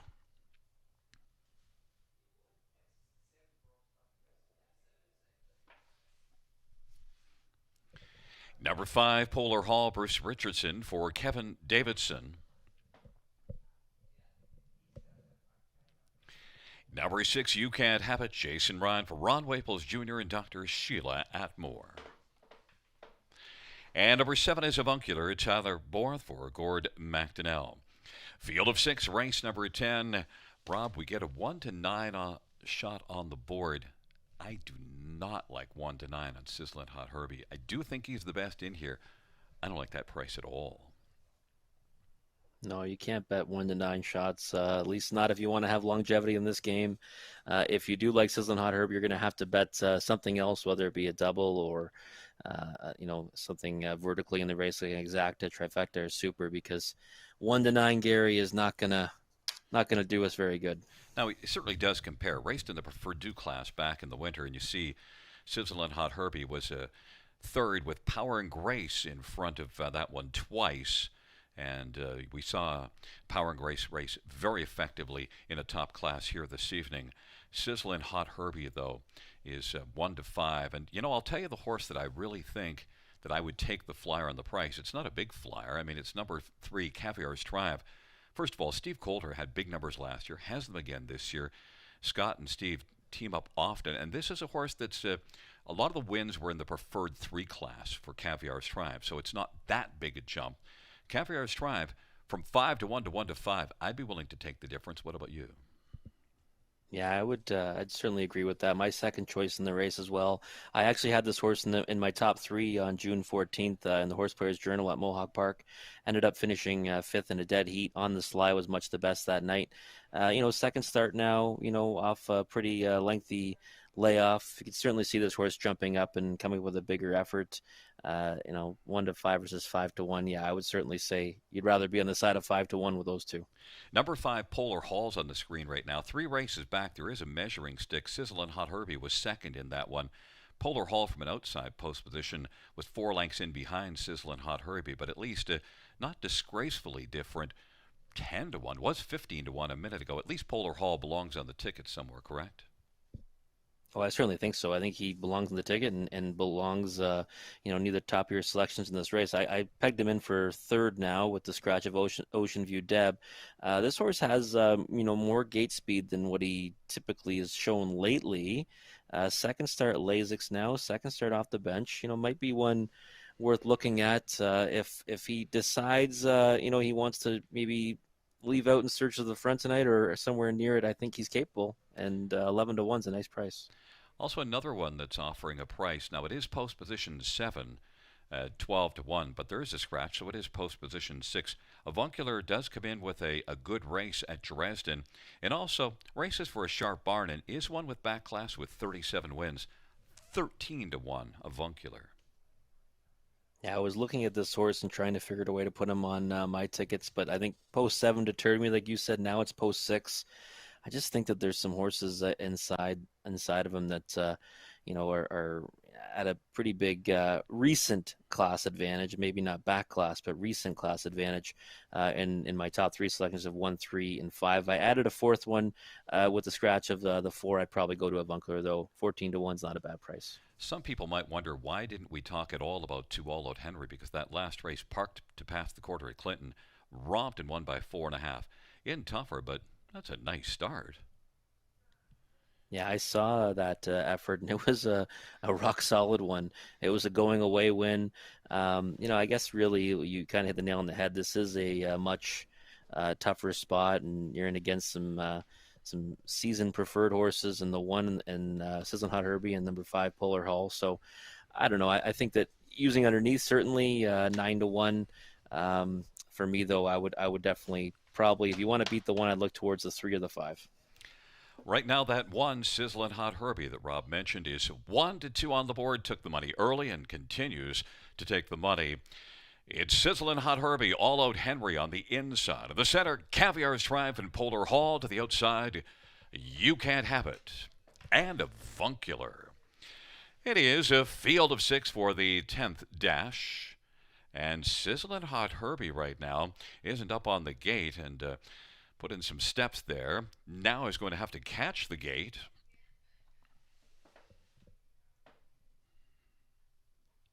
And now moves into position. It is a field of 6.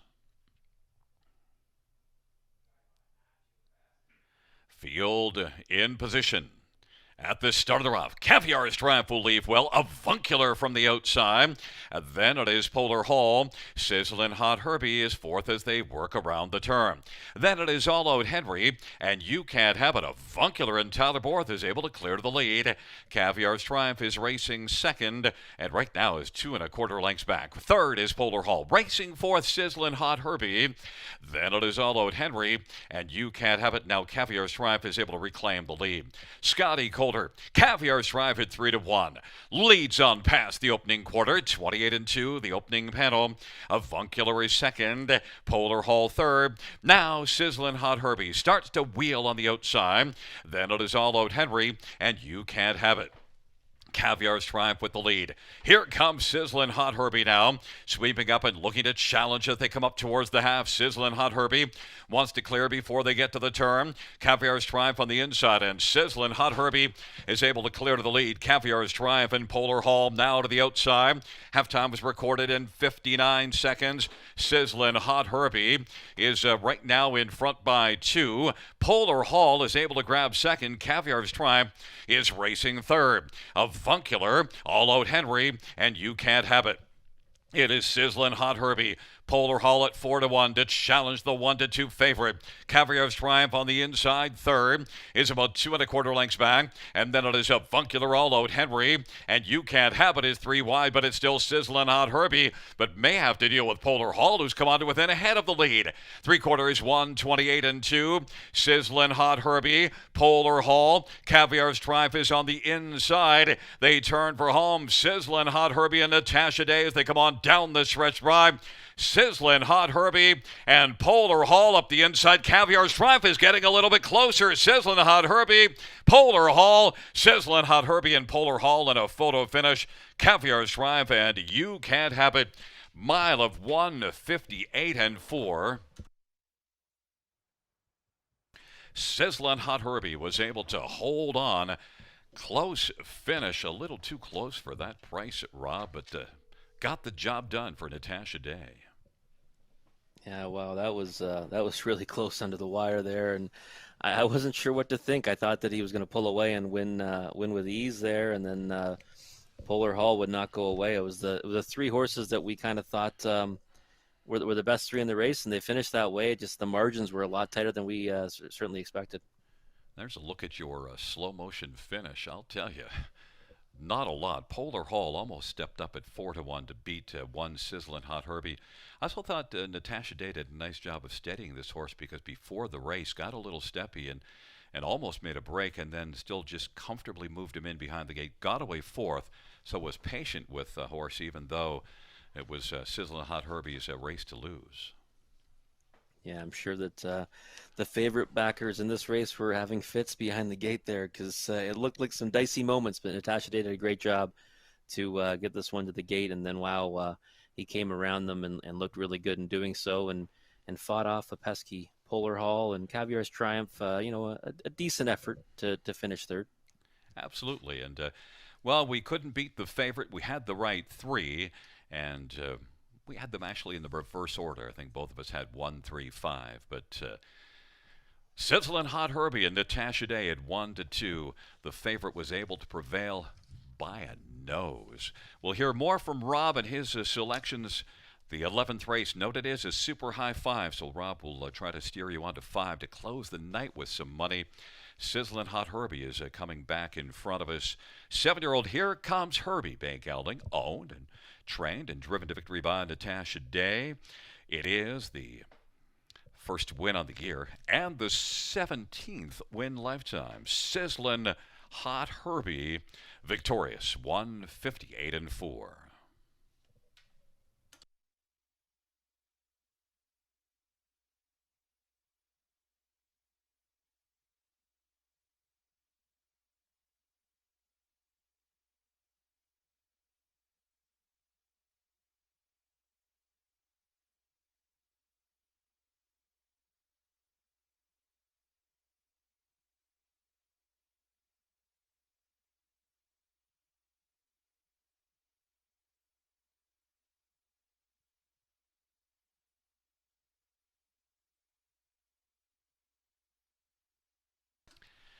The 10th race payouts: 1 Sizzling Hot Herbie, $3, 210, 210.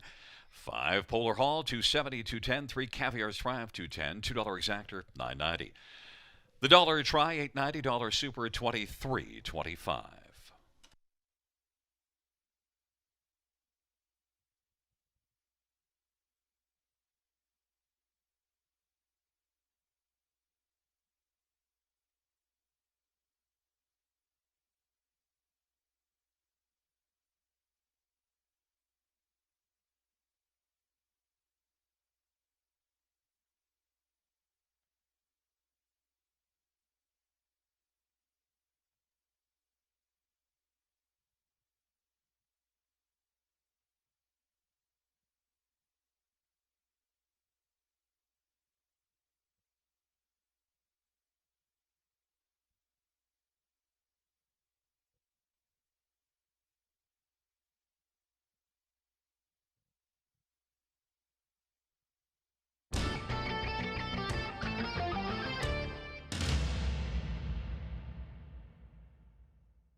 All right, folks. Well, we've made it to the end of the night. It's the nightcap race number 11. You know what that means?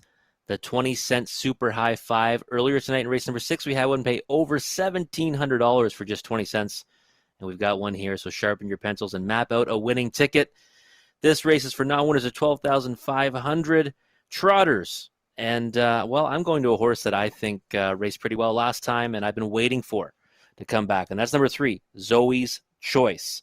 This horse from post 8 last time ended up first over and went that difficult journey a long way before fading a little bit to third in the stretch, but still held on well to claim that show spot. Now gets a much better post position in post 3. And, well, before the shutdown, she had 2 dominant scores over Flamborough Downs. I think she needed that start last time, and she might be much better this time out for John Bax and Matthew Bax. Right now, 4-1 on the board is a price that I'm liking a lot on Zoe's Choice, because I thought she raced rock solid last time and will only get better for this effort tonight. In for second, number 5, Tom D. Baker. Dag Hendrickson had a nice win earlier in the card, and I think he means business tonight, bringing both these horses over from Mohawk Park. This one faced much tougher last time from post 9, got away last off the gate. Didn't improve a position at all, but still a decent time and last quarter that would rate up pretty well against these ones. So Tom D. Baker is not one you want to throw off your tickets right now. 5-2 on the board, a little bit shorter than I'd be willing to take, but those 2 efforts before the shutdown would map up pretty well against this group. And here, in for third, number 2, Top Hall. Well, he won this class last time, so you can't take too much away from this one. He won his first start of his sophomore season, and he's 2 for 2 when he doesn't make a break in stride. But he did get a perfect trip last time. Paul McKenzie gave us one a slick steer. He sat the 2-hole. He came up the passing lane in the shadow of the wire to win by a neck. I certainly would be looking to go elsewhere if this one takes a lot of money tonight. I notice he is the favorite in both the late pick 4 and the late double, so I might be using him underneath, but looking elsewhere for the win ticket. Number 4, Arch We Lucky, went to the top last time, got nabbed right at the wire by Top Hall. Did go a long way in the front end, but that was from the pole position. Now post 4. I think this is one you got to use underneath, but I think a smaller share is more likely for Arch We Lucky tonight. And number 6, PL Oscar to round out my top 5. This horse had no chance last time from post 7, got away 9th off the gate. Didn't improve any positions, but didn't really have a chance to do so when the race went a middle half of over a minute and 2. So 15-1 on this one right now is a giant size price. I certainly think this is one you want to look at if you're looking for a longer priced horse to get the job done in this finale. So my selections: number 3, Zoe's Choice, and put a star beside that one. I really like her chances tonight. And for second, number 5, Tom D. Baker. Number 2, Top Hall, the winner of this class last week. Number 4, Arch We Lucky, and number 6, PL Oscar. The nightcap and the super high 5 will be going on the track shortly, and we'll come back one more time to talk about it further with Gary Guy.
Field for the 11th race on Parade 1, Italian Grit, Travis Henry for Madeline Henry and the stable. Number 2 is Top Hall, Paul McKenzie for Gerard Demers. Number 3, Zoe's Choice, Matthew Bax for John Bax and Glengate Farms. 4 is Arch We Lucky, Wayne Henry for George Henry and William Checkley. Number 5 is Tom T. Baker, Dag Henriksen for Harbor Racing. Number 6, PL Oscar, Colin Kelly for Matt Dupuis. Number 7, Hooray Frankie, Scott Culver, Gaetan Bear, and Luke Albrecht. And number 9 is Hot Fudge Sunday, Alfie Carroll for Richard Carroll. It's a field of 8, the 11th and final dash. Well, Rob, you're looking to make it 7 wins on the night. And you didn't make it easy here by having a 9-2 shot, but I do believe you have the right one. That's a big effort last time out. Yeah, I was impressed by that effort last time. Top choice last time for me. I didn't think it would go that way from the 8 hole. She ended up first over a long way and looks great on the track right now, though. I just think that with that start under her belt, she should be ready for a nice try tonight and much better post position in post 3. Plus, those 2 races at Flamborough, they should be really regarded because especially the latter of the 2 parked to pass the half and still won by 4. That's really impressive for Zoe's choice. And you get a little impressive 7-2 on the board as you gun for your 7th win on the night. Number 2 top hole sent up a Gerard Demers. Gerard's barn's been really good. Paul McKenzie got this one up the passing lane last time. Flamborough Downs, we call him the king of the passing lane. Top hole was able to leave well, got the trip, has another favorable post, and now is the 3-2 betting favorite, Rob. Yeah, it's kind of why I went against this one. I figured he would take a lot of money off that win and favored in the double, favored in the late pick 4. I just thought that he needed every bit of that perfect trip last time that McKenzie gave him. He might, certainly take a step forward off that effort, but I was thinking going in other directions tonight would be the right move, especially if this one takes all the money. You know what's offering fair money right now is number 4, Arch We Lucky, is on the board at 5-1. And came out with serious intent last race on the inside, romped out 29 in one opening quarter, was really quick off the gate, just barely got beat up the passing lane by one that got the trip. Archway Lucky now has dropped to 3-1, but definitely one that could be able to score off of that good one last time out. And that was the first one off a bench as well. Yeah, the margin between Top Hall and him really shouldn't have been that wide, and now it's tightening up 2-1 and 3-1 because this one did get beat in the very last step. I actually thought this one was going to hang on until Top Hall got him up the passing lane. So yeah, I would say 7-2 right now. There you go. Even, not a bad price on this one. Number 5, Tom D. Baker was dropping early. Now has floated back up. I discounted this one because of only 2 top 3s and 18 starts. I note the class drop. I don't like that last race either, but could you sell me on this? This is your second choice, Tom D. Baker at 6-1. Yeah, I wouldn't really worry about that last start. Post 9, got away 10th, didn't really move a muscle, just out there trotting his own mile in 58 and 3. That was a pretty solid group too of those horses. I'd say that was pretty a top tier non-winners of 2 field at Mohawk Park. Before that, a couple of decent enough efforts before the shutdown in that class. This is a softer group. 6-1, I think, is actually a pretty big overlay on this horse right now. Now, you know what might be the best value on the bunch? Yeah, I should note it's Ken Middleton's top pick in here.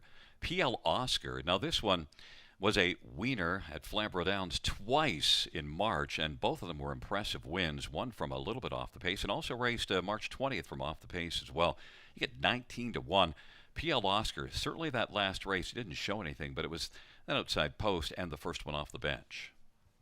Yeah, much like Tom D. Baker, you can just put a line right through that last effort because 7 hole got away 9th, couldn't really improve positions with the fact that they went a real slow middle half, right? So you can throw that effort right out 22-1. I mean, this horse has been the value throughout the betting. Certainly, merits respect underneath, and I mean, if you want to go bomb hunting, probably not a bad play for a win ticket either. Plus, you're also getting a 300-plus driver and a 300-plus barn, so the connections are solid. 20-1, you don't usually get that price on a horse that shows 2 wins in 5 starts and both the driver and trainer getting the job done. Love that 20-1. But right now you're trying to make it 7 on the night with Zoe's Choice at a nice 9-2. The fans have made 2 top hole. The 8-5 favorite looking to make it 2 wins in a row. Field of 9 taking up positions. It'll be Italian Grit and Top Hall and Zoe's Choice on the inside. In the center, Arch We Lucky and Tom D. Baker to the outside, PL Oscar. Hooray, Frankie. And Then racing from the second tier is Hot Fudge Sunday. It's a field of 8 for the 11th race. Field for the 11th race is at the start of the rough, and Top Hall gets out well. Tom D. Baker is going to leave, and Aren't We Lucky as the field charges into the turn. Zoe's Choice is racing down to the inside. It now is taken over second. Off stride, Aren't We Lucky. Then Tom D. Baker is third. Italian Grits fourth away. Then it is back to PL Oscar, who's rolling fifth, and then Hot Fudge Sunday. Aren't We Lucky has recovered but has lost a lot of ground, and then Hooray Frankie. But they race on to the opening quarter, and Top Hall is on top for Paul McKenzie. Has a lead right now of about 2 1/4. Racing second is Zoe's Choice as they work on around the turn. Tom D. Baker, this field is spread out. Italian Grits racing a fourth, and then PL Oscar is rolling in the front 5 as they come off the turn and race on towards us. Then it is back further to Hot Fudge Sunday as they come on up towards the half, and then back further. That is Aren't We Lucky and Hooray Frankie, but Top Hall has the top position, but Zoe's Choice right there in the pocket. And then Tom D. Baker third. Italian Grit is fourth, and then it is PL Oscar who's fifth in line. Off a half of 58 4, they race the backstretch. Top Hall leads it for Paul McKenzie. Zoe's Choice in the pocket, but Top Hall has the lead out to a couple of lengths right now.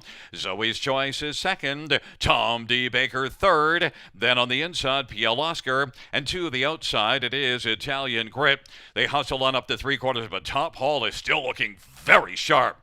And they muscle by 3/4 in 1:28 4.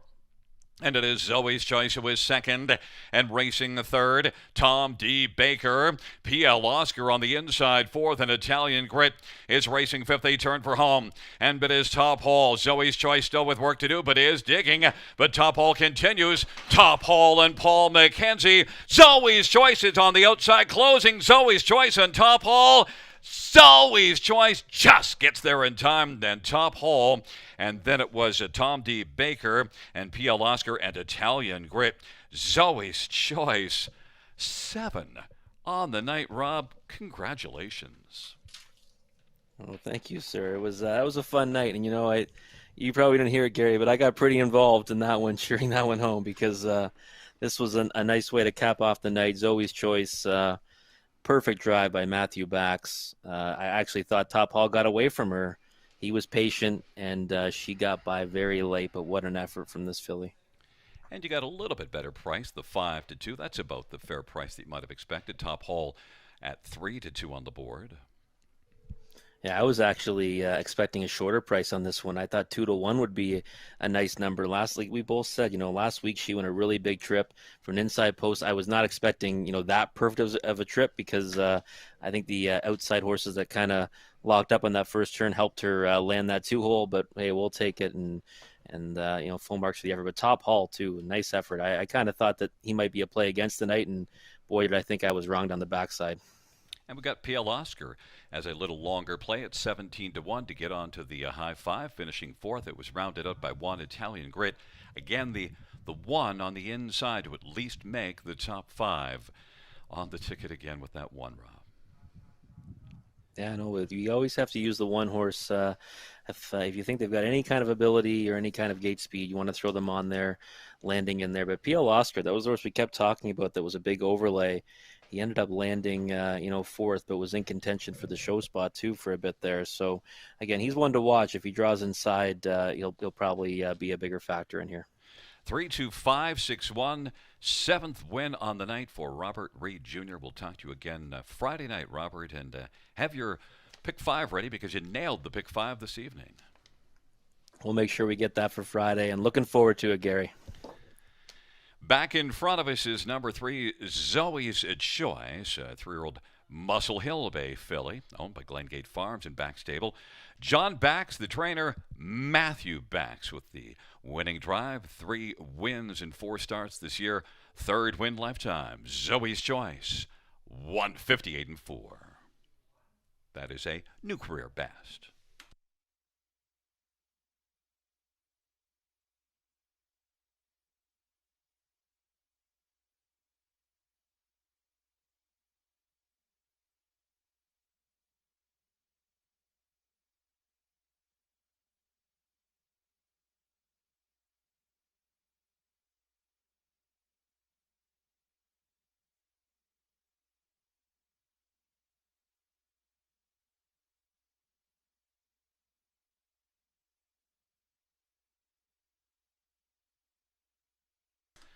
The 11th race payouts 3, Zoe's Choice, 790, 330, 240.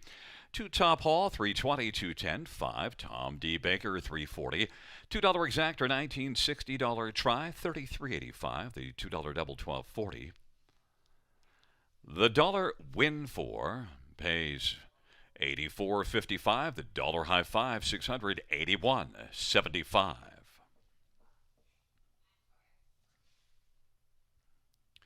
The $2 double is $12.40.